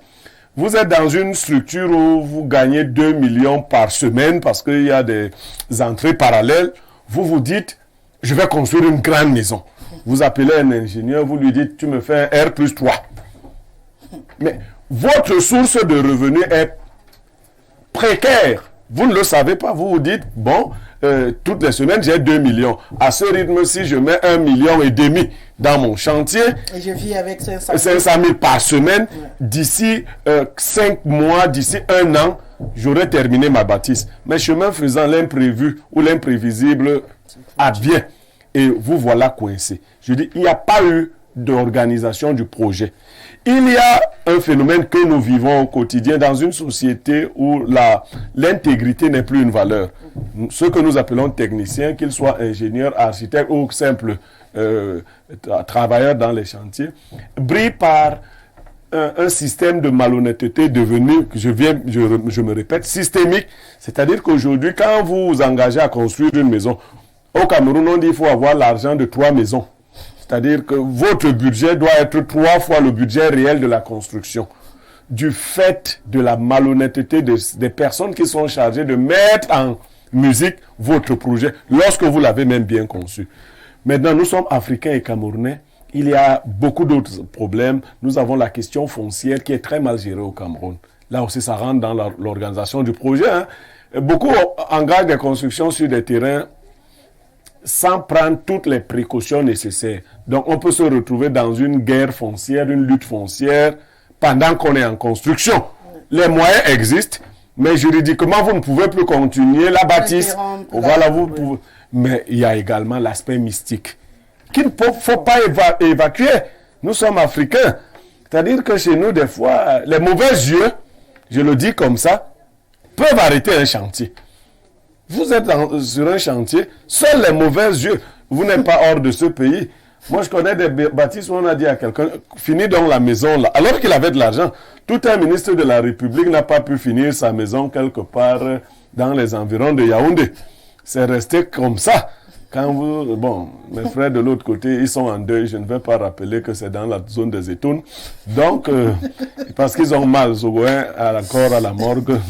Si je dis que c'est dans cette zone-là, ils vont encore se... Bon, mais non, au-delà. C'est dans cette zone-là. Alors, vous voyez toutes ces choses que je prends comme ça de manière ramassée parce que les autres vont rentrer dans le détail. Je me résume. Absence de projet. Donc, avec tout ce qui va avec. Précipitation. Je construis parce que les amis ont déjà construit. Bien évidemment, ça veut dire, là aussi, si nous devions parler de l'organisation d'un projet, on parle de la maturation des projets. Le projet n'a pas été maturé. De l'autre côté, j'ai parlé de l'aspect camerounais avec la question foncière, j'ai parlé de l'aspect mystique et toutes les autres choses qui peuvent aller avec. Évidemment, il faut adresser cette question de manière profonde pour qu'on ne voit plus ces échecs. Parce que c'est souvent des bâtisses qui ont englouti des capitaux. Et aujourd'hui, les propriétaires souhaiteraient même peut-être les revendre pour faire dans autre chose. Ça peut créer même, ça peut être une source de grande misère lorsque vous avez entamé un projet immobilier sans pouvoir l'achever. Bernard Basson, on va pas dire que ce sont des situations parfois inexplicables parce que quand il prend le côté mystique, ça rejoint l'inexplicable, les inexplicables arrêts des travaux de certains chantiers au Cameroun, très nombreux d'ailleurs. On va sûrement ouvrir tout à l'heure.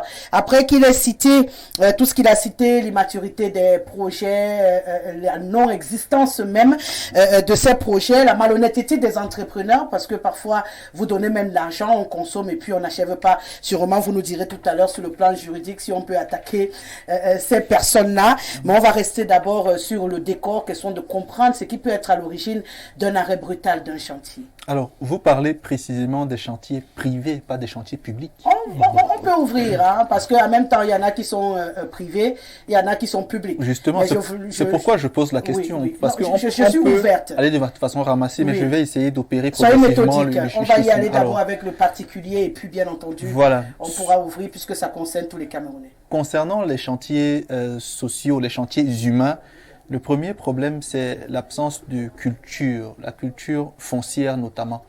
Partant de l'acquisition de la propriété foncière jusqu'à la gestion des litiges relatifs à la propriété foncière. Donc, au Cameroun, il y a des personnes qui ne veulent pas s'éduquer ou qui ne cherchent pas à s'éduquer sur les risques entourant l'accès à la terre ainsi que la gestion de la question de la terre. Je le dis terre à terre pour ceux qui nous regardent, parce qu'ils ils aiment bien comprendre, parfois ils ne comprennent pas. Donc vous dites qu'il y a des gens qui partent acheter le terrain sans s'informer, sans savoir ce qu'il faut pour, et se retrouvent dans des problèmes par la suite. Oui. D'accord. Et pour illustrer ce point-là précisément, moi j'ai un proche qui est aux États-Unis, qui est en train de vouloir investir au Cameroun dans des projets immobiliers, mais qui est en train de vouloir confier la gestion à notre cabinet, non, à notre cabinet. Ah, d'accord. Vous voyez là la particularité, c'est-à-dire on s'échappe un peu des chefs chantiers, des chefs maçons.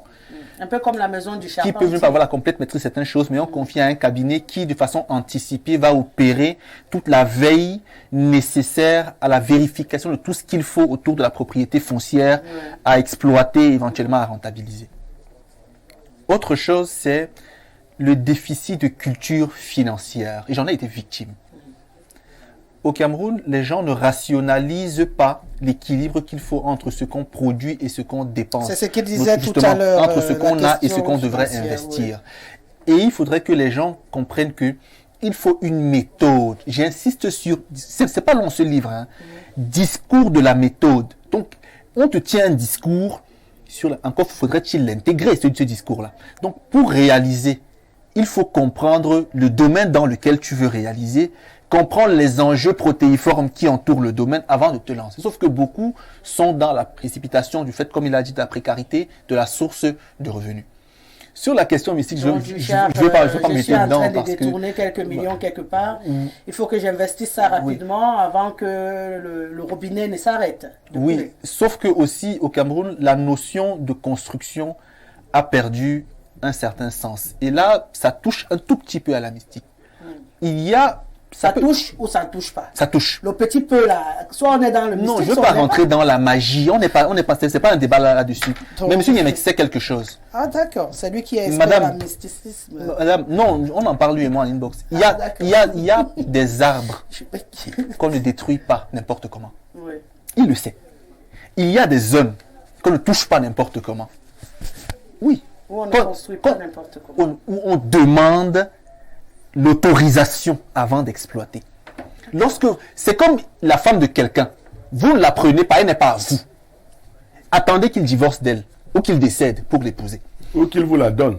Ou qu'il vous la donne. Oui, parce il y a que quelqu'un des peut terres. te donner sa femme pour que tu lui fasses des enfants, par exemple.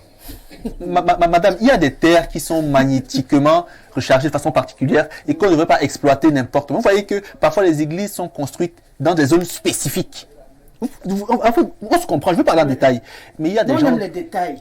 Je veux dire que... les aider depuis je veux dire que les zones sur lesquelles il y a des pierres, de grosses pierres, sont des zones sur lesquelles on construit délicatement, parce que la pierre est hautement magnétique. Les zones montagneuses, on y construit délicatement parce qu'elles sont particulièrement mystiques. Mais certains, justement, négligent ces aspects-là. Les zones marécageuses également ont des particularités. Et on y travaille de manière subtile. Mais certains ne veulent même pas se cultiver, vont implanter des choses et après, ça se gâte. Tout comme quand on est proche de la route, on sait qu'à terme, quand la route va s'agrandir, on peut nous casser. Donc, tout un problème de culture à mon niveau. Sur le plan, maintenant, des grands chantiers administratifs, il y a 2 ou 3 principaux problèmes. Tu peux me faire plaisir? On finit avec le particulier. Ok, et on revient allez. Président, qu'est-ce qui peut justifier que tous nos immeubles R+1, R+2 qu'on essaye d'initier au Cameroun, pour beaucoup de particuliers, finissent à l'abandon? Bon, à part le côté foncier qu'ils ont développé, je pense que le premier problème, c'est que les gens ne savent pas ce qu'on appelle une étude de faisabilité. C'est-à-dire, il fait un avant-projet, sommaire avant-projet détaillé, et la faisabilité même du projet et les moyens et le chiffrage, c'est-à-dire le coût exact. Et après, maintenant, les moyens de financer. Les moyens de financer, les Africains en général, les Camerounais en particulier, ils se disent, comme ils ont dit là tout à l'heure, bon, mes revenus mensuels, c'est à peu près tant. Bon, je vais aller par pain. Ça, c'est le modèle de financement général ici. Soit vous avez tout l'argent, vous mettez devant tout le monde, soit vous... Mais moi, j'ai fait 15 ans aux États-Unis. Il y a quelque chose qu'on appelle là-bas OPM, Other People's Money. Ça veut dire que il faut toujours utiliser l'argent d'autrui pour faire ce qu'on veut faire et commencer maintenant à payer un peu. Ça veut dire qu'il faut trouver des financements. Et je crois qu'il y a le financement. Imaginez-vous, je vois par exemple quelqu'un, il dit que bon, il veut construire, il fait un château en plein Yaoundé et il étouffe en cours de route. Mais pourquoi ne pas faire, vous dites, bon, ok, je vais prendre un financement, mais cette maison-là que je vais construire, une partie doit rembourser cet argent-là. Ça veut dire quoi? Si vous pouvez me faire un duplex, en bas, vous mettez en location, et en haut, et très souvent, les banques, qu'est-ce qu'elles disent? Quand la banque finance, elle dit, bon, ok, nous, on va récupérer 70% des loyers, et vous récupérez, parce qu'ils ne peuvent pas tout prendre, vous récupérez 30%. Et si c'est un duplex, puisque même vous, pendant que vous payez, vous remboursez la banque, vous-même, votre propre duplex, vous payez le loyer, jusqu'à ce que l'immeuble vous appartienne. Vous payez le loyer et quand la banque récupère tous ces loyers-là, elle vous reverse 30%. Donc, en réalité, vous ne ressentez rien parce que là, vous habitez une maison pratiquement sans payer et vous avez quand même quelque chose qu'on vous reverse. Donc vous avez l'impression qu'on a beaucoup de problèmes d'éducation au Cameroun. Non seulement qu'on ne sait pas plus, parce que quand vous voulez construire une maison, déjà même, il est impossible que vous dites que on était dans les lobbies et tout ça là. Pour construire dans les lobbies, il faut avoir eu ce qu'on appelle un permis de bâtir. Comment est-ce qu'on peut vous donner, sauf si vous prouvez, parce que c'est vrai, tu peux construire dans les lobbies. Ça, c'est un côté technique. Vous pouvez faire les études techniques qui tiennent compte de les lobbies qu'il y a là. Voilà la qualité du sol. Or, les gens, ils viennent seulement, et vous allez voir beaucoup ici s'arrêtent aussi, parce que tu vois la croix de Saint-André à démolir, parce que le monsieur, il a seulement commencé. Moi, j'ai vu, je crois que c'est encore là-bas, là, avenue Germaine. Il y a un immeuble là qui a une petite surface comme ça, mais au fur et à mesure qu'il monte, il s'élargit, on leur a dit d'arrêter. Mais maintenant, comment faire pour détruire ça là? Il n'y a pas la technologie pour le faire. Elle existe, mais elle coûte très cher. Parce que vous voyez souvent quand on détruit, vous voyez en Occident, ça descend comme ça. Parce qu'on a mis les dynamites, voilà. On met les dynamites, ils savent comment doser pour que l'immeuble descende directement sans tomber à gauche ou à droite. Donc, on n'a pas cette expertise au Cameroun, vous voyez pour cet immeuble-là, il y a cette expertise, sauf que comme vous avez décrit, je connais l'immeuble, le volume qu'il a pris en hauteur couvre déjà d'autres domiciles qui ne font pas partie de sa surface. Oui. Donc même en voulant dynamiter, il va s'en aller avec d'autres domiciles. Il les a couverts en hauteur. Oui. Donc je pense que moi. Donc cet immeuble va rester là comme ça finalement. Non, ça peut être comme décoration. Il est là déjà, ça fait plus de 20 ans. Hein. Oui. Non mais techniquement ça peut s'enlever. Ça dit qu'on enlève étage par étage en commençant par le haut. On peut le détruire comme ça, c'est pas un problème. Mais quand on arrive un peu plus bas, là, on fait tomber tout en même temps. C'est faisable. Mais il faut maintenant que la personne qui a fait ça, c'est elle qu'on doit lui mettre la facture. Même si c'est l'État ou je ne sais pas qui ont mis une expertise là-dessus, mais c'est lui qui doit payer ça. Donc, à défaut, c'est la communauté urbaine qui doit prendre la charge. Parce que ça représente. Qui a le droit de démolir ce type de construction? Non, c'est la justice. C'est la justice. Parce que quand on lui dit de démolir et qu'il n'est pas capable de démolir, maintenant la justice dit, bon, vous allez démolir, à défaut, tel va faire, mais c'est vous qui payez. C'est comme ça que ça se passe. Et on fait quoi des sommes faramineuses englouties dans ce genre de construction? Ça, c'est vous-même qui avez pris l'initiative de vous engager dans le faux. Ça vous regarde. Donc, toutes ces bâtisses-là, c'est dans le faux? Mais bien sûr, parce que très peu. Vous voyez, on met la croix de Saint-André, le lendemain, il vient, il efface, il continue ce qu'il a à faire. Et quand les gars de la communauté urbaine arrivent, ils disent, bon, allons d'abord à côté, là, on va bien causer. Et puis les gars, c'est ça qui se passe, c'est la corruption. Blériot, aujourd'hui, au-delà de ces constructions privées, parce que c'est clair, j'ai assisté paix à son âme à la démolition d'un immeuble comme ça, construit par Françoise Foning dans le temps. J'ai même été surprise parce que cet immeuble avait tellement résisté.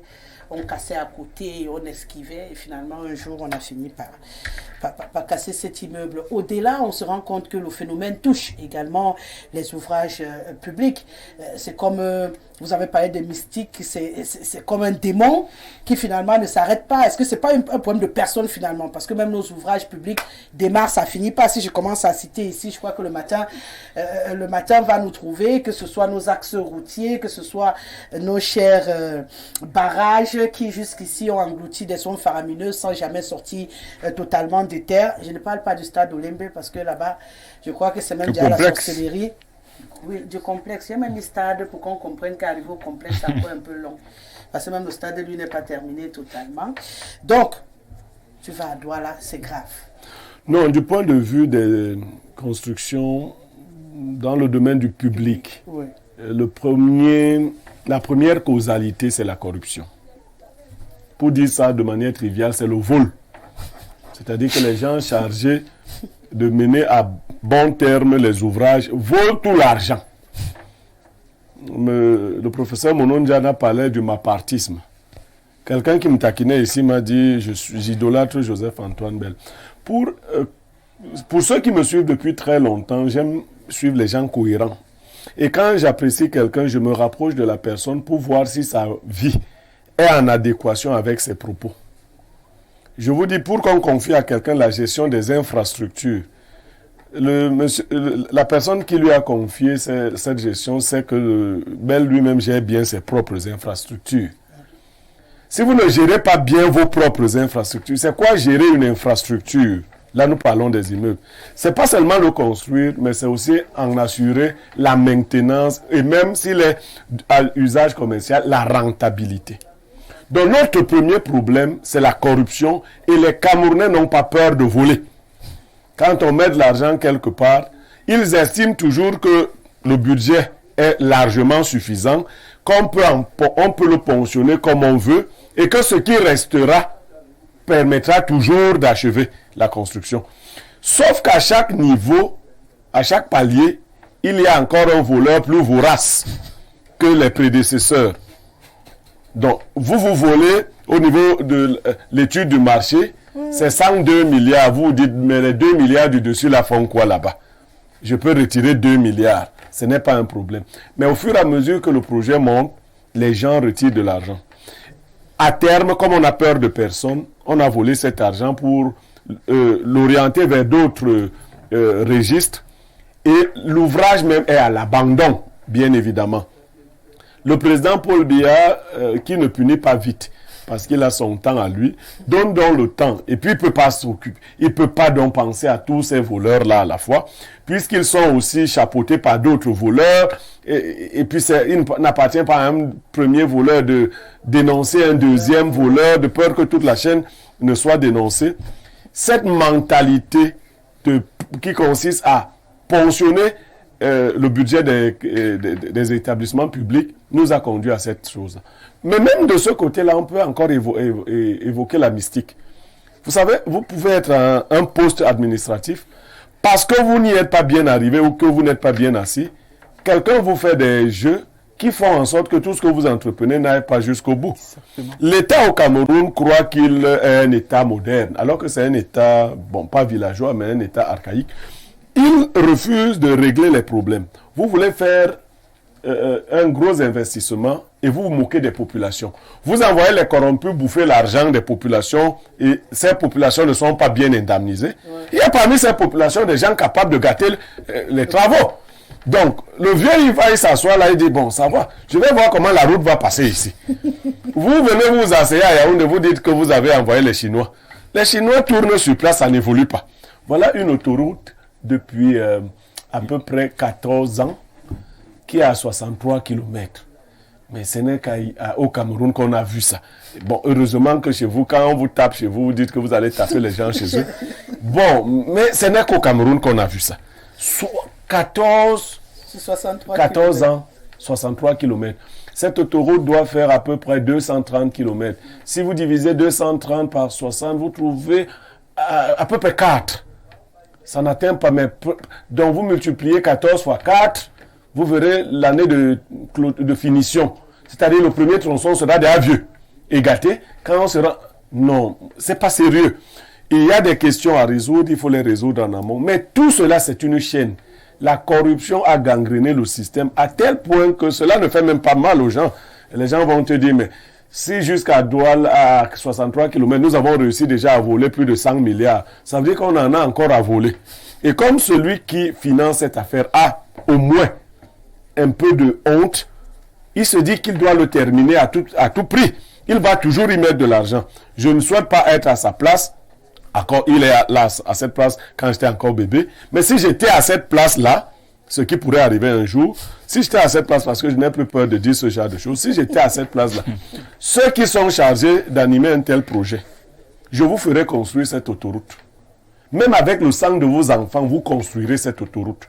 C'est-à-dire que tous ceux qui ont été engagés, s'ils ne sont pas encore morts, s'ils sont vivants, même avec leurs mains, ils vont construire l'autoroute. Je ferai les premiers exemples, de sorte que quelqu'un n'aurait pas l'envie de voler la chose de Niémey. Parce que quand on est chef de l'État, le Cameroun appartient à Biya. Il faut le dire comme ça. Vous n'aurez pas envie. Je vous ferai construire l'autoroute, même avec vos mains, jusqu'à Douala. Ainsi, d'autres ne feraient pas pareil. Pareil pour le complexe Olembe. Je ne sais pas pourquoi. Tous ceux qui ont géré le complexe Olembe sont encore vivants. je vous renvoie au complexe Olembe et vous recommencez là où vous êtes arrêté, sans financement. Ce que disait le doyen quand il disait la justice casse et la justice ordonne de casser et dit qui doit payer. C'est prévu dans le code. Mais c'est simple. Moi, je dis que voici celui qui devait faire, je vous renvoie à ça et vous faites. Aussi simple que ça. Et vous avez l'impression que ça peut marcher et s'ils ont bouffé tous les financements. Madame Rosalie, je vous ai dit, c'est vrai, il ne faut pas toujours vouloir essayer. Vous avez volé ou vous n'avez pas volé, vous allez... je prends un exemple. Hein.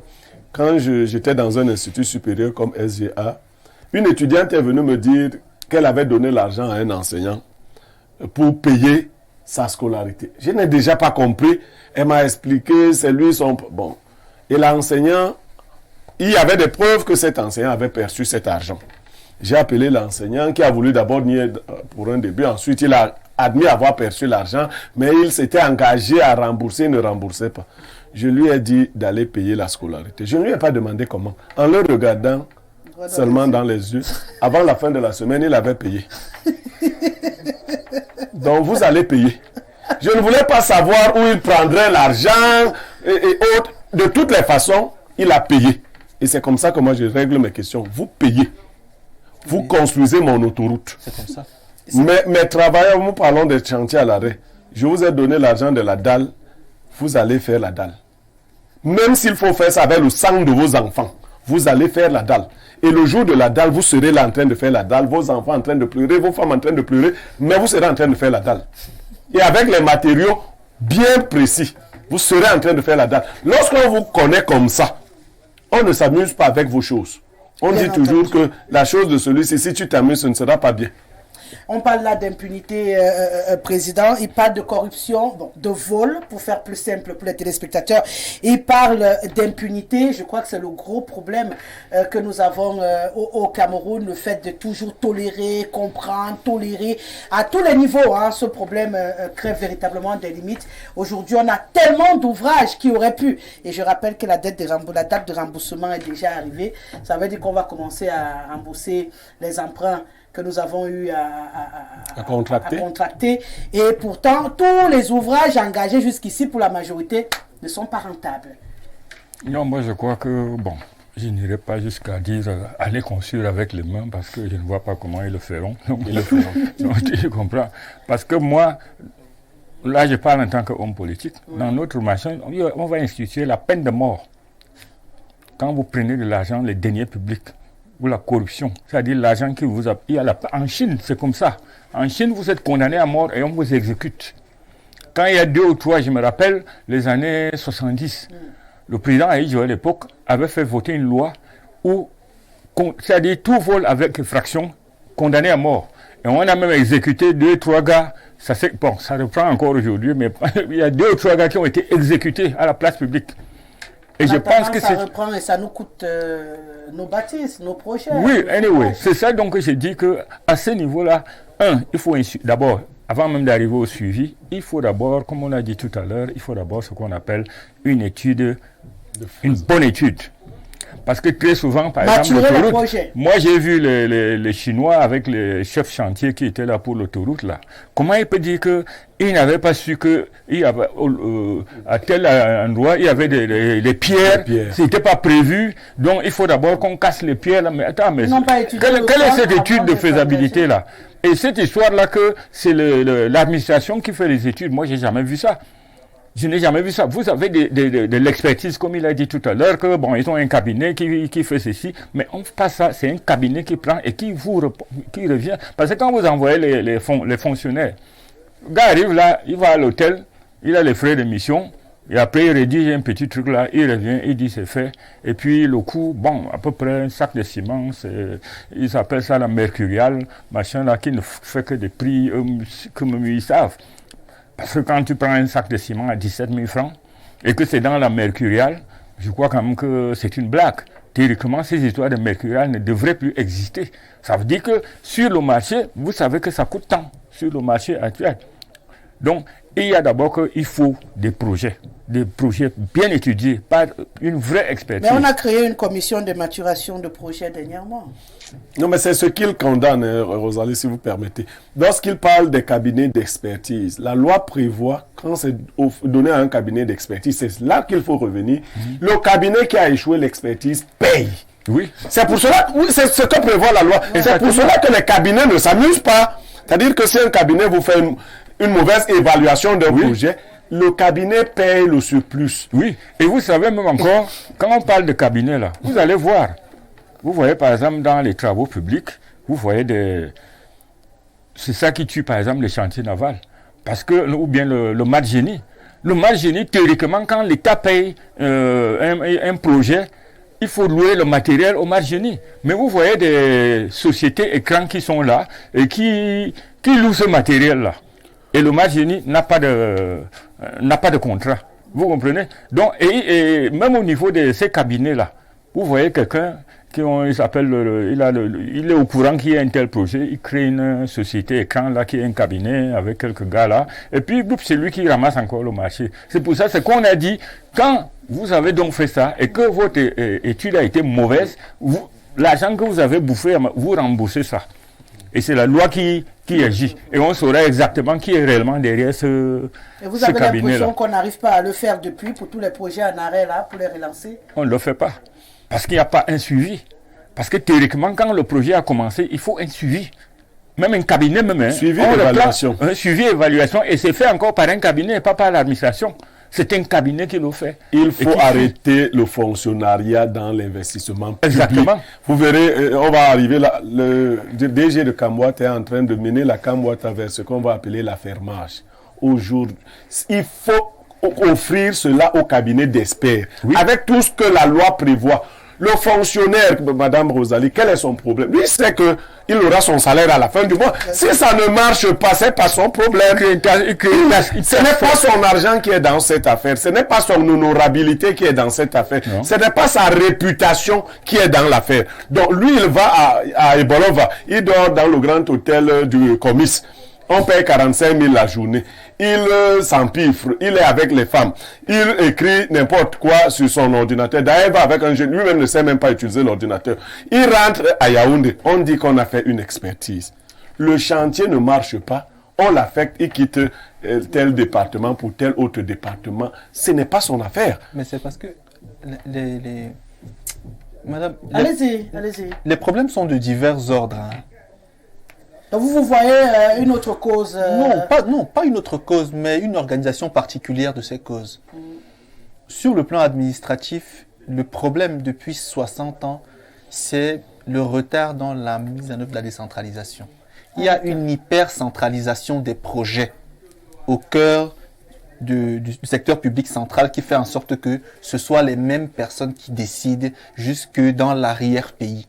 Et donc les CTD ne sont pas mises en mouvement pour exécuter dans leur localité. Oui, voilà un problème central. Oui, mais si les gens sont toujours là, même si c'est... Vous voyez donc même si c'est au niveau des mairies, et si c'est les mêmes escrocs... Oui, non, sauf qu'au niveau de la mairie, les populations ont les moyens de changer malheureusement, non. Ou d'agir. Monsieur Yemek, à terme, on aura ces moyens. À terme, pour l'instant... À terme, on aura ces moyens. Deuxième problème, c'est le problème politique. Les intérêts politiques et les enjeux politiques divergents créent une compétition politique qui est problématique en ceci que parfois, lorsque c'est chez vous qu'il y a un projet qui doit être mené, la personne d'en face, parce qu'elle veut votre poste, va tout faire pour vous saboter le projet et même parfois détourner le projet pour que ce que vous allez entreprendre ne se réalise pas. Donc, on prévoit par exemple un lycée en Gambais.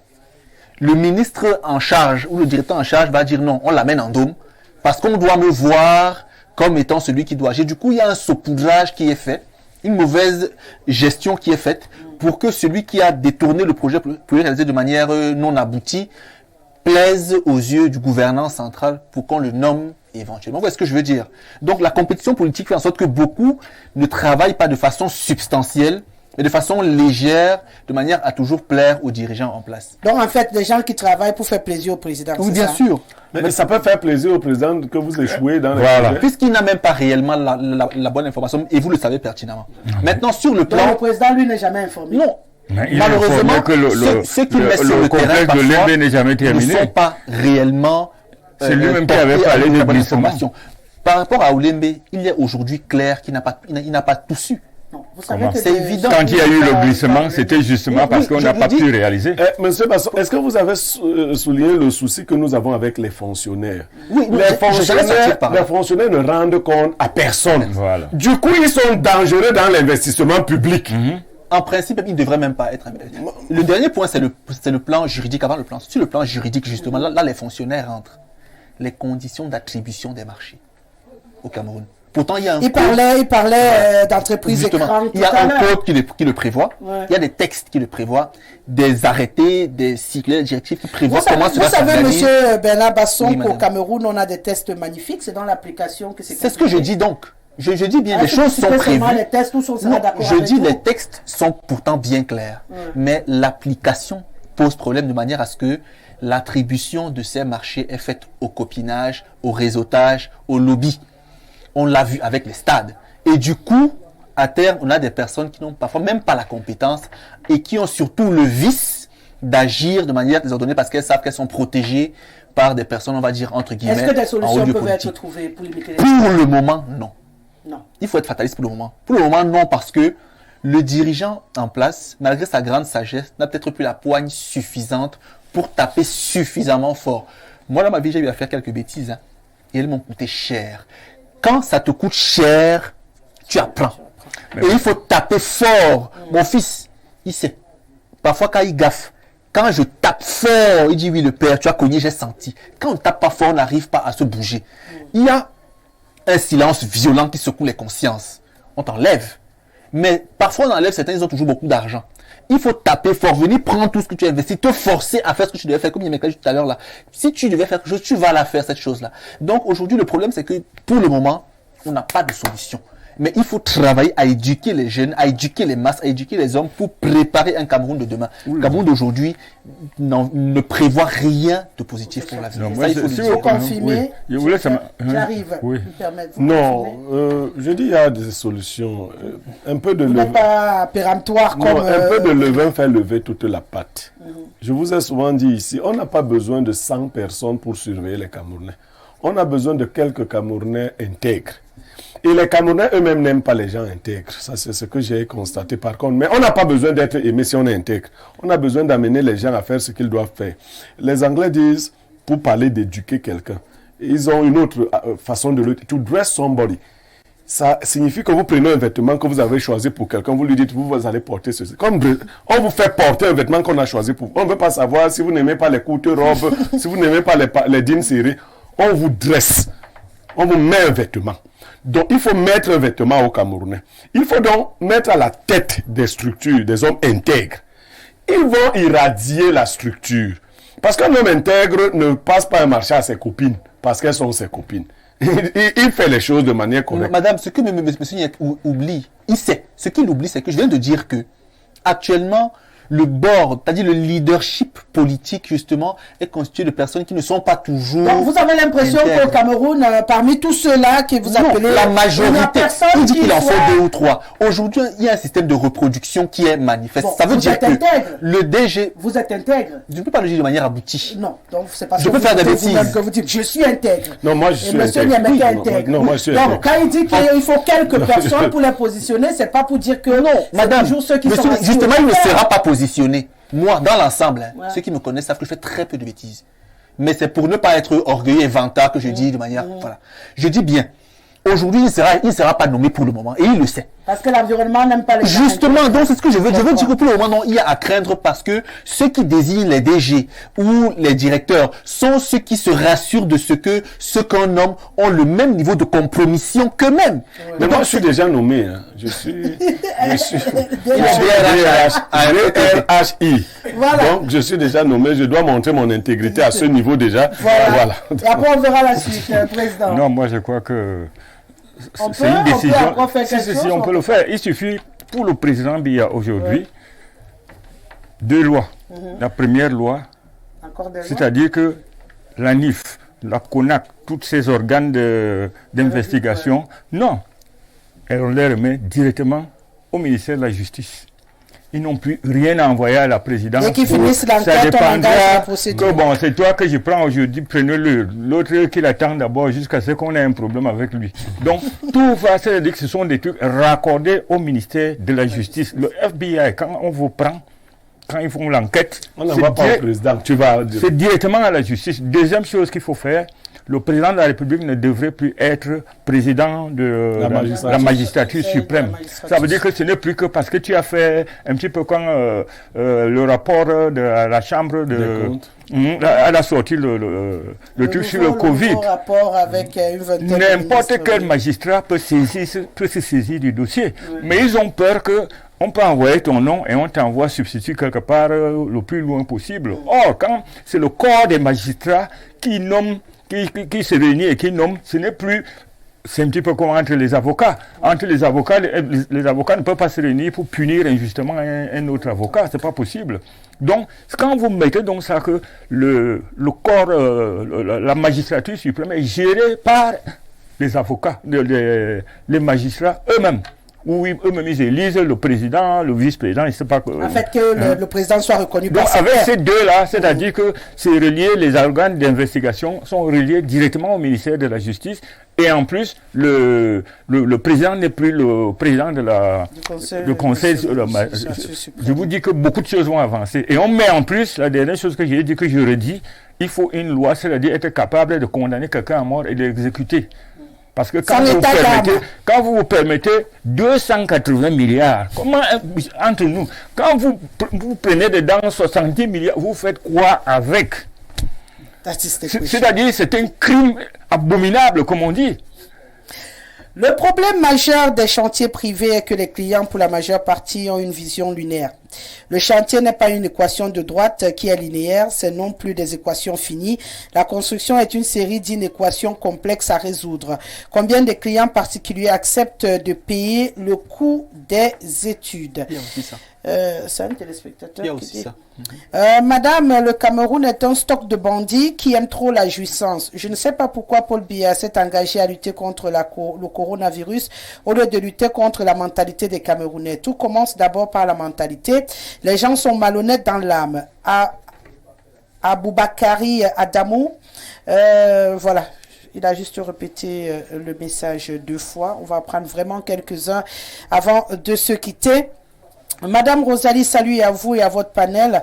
Madame Rosalie, dites à Monsieur Niemek de vérifier si le président lui-même n'est pas complice de tous ces détournements et vols de la fortune publique. C'est Monsieur Manga depuis Yaoundé. Il a directement vérifié, il vous a répondu. Bonjour à vous. Nous sommes les riziculteurs de la zone de Maga à l'extrême nord. Nous vous écrivons parce que rien ne va plus à la société d'expansion et de modernisation de la riziculture de Garoua. On va mener l'enquête. Hein. J'ai reçu beaucoup de photos et de vidéos pour illustrer. Ouais, le bleu là. Après l'émission, vous irez 226, c'est le Bénin, je crois. Oui. Après l'émission, vous irez au bord de la mer. Oui, le Burkina. Vous irez au bord de la mer pour la ressembler à la couleur azur. Je salue Niemek et Parfait ici qui avait salué tous leurs amis et connaissances et fidèles téléspectateurs d'Info TV sans penser à nous autres qui sommes hors du 237. Merci. Je salue en passant les habitants de Mesondor, Makak et Zekaïdea, surtout les habitants du Consonnel. S'agissant du sujet, regardez d'abord même l'entretien de ce qui avait été fait par l'entretien de la route partant de Ngaoundéré jusqu'à Koussiri, construit depuis Aïdio. Allez voir vers les catastrophes. Courage au Cameroun. C'est Paul depuis Ouagadougou, au Burkina. Bonjour Rosalie, à tout ton panel. C'est pas tout le monde qui peut commencer et terminer la construction d'une maison. C'est parfois au marqueur des moyens et ça, c'est ce qui concerne les chantiers privés ou personnels. Maintenant, ce qui concerne les chantiers publics, des financements sont toujours à la disposition des personnes chargées à encadrer ces chantiers et parfois ces derniers détournent de l'argent, ce qui empêche l'évolution du chantier. Ça ne s'arrête pas seulement au niveau de l'immobilier, c'est au-delà. comme la construction des infrastructures, notamment les hôpitaux, les routes. Et maintenant, 1 an et demi que la route Sorawel-Guider a été cassée pour être reconstruite. Jusqu'à présent, plus aucun catépillard n'est plus jamais passé par là. Et lorsque la saison sèche commence, comme c'est le cas actuellement, ici, bonjour, les maladies de tout genre à cause de la poussière. Bêta, on laissait la route là comme c'était avant. C'est Pancras depuis Guider. Je pourrais pas lire les autres. On va essayer de gérer le timing à nous imparti. Ça a été un bonheur de vous accompagner pour cette première de la semaine. Je rappelle, on sera ensemble demain, et puis mercredi, et puis jeudi, et puis vendredi pour cette semaine sur Espace Miné. Merci à vous trois d'avoir entretenu nos téléspectateurs. Merci à toute l'équipe technique mobilisée. Je vais penser à Jacques Bitiébia, le réalisateur 8.0 de cette émission. Je vais penser à Janvier Kenge qui est au mixage vidéo. Marcel Gono a assuré le make-up. Jean-Martin Kenfak a assuré la supervision technique. Et bien sûr, respect, Monsieur Dieudonné Nva. On se retrouve tout à l'heure lorsqu'il sera 17h dans le cadre du Grand Soir, notre rendez-vous habituel. Je rappelle à toute fin utile que vous ne bougez pas. À 12h, notre journal bilingue en monitoring vous sera servi. À 12h30, les Amazones viendront vous entretenir autour des problèmes à caractère féminin. Et bien sûr, vous faites bien de rester sur Info Télévision. C'est ici que ça se passe. Au revoir.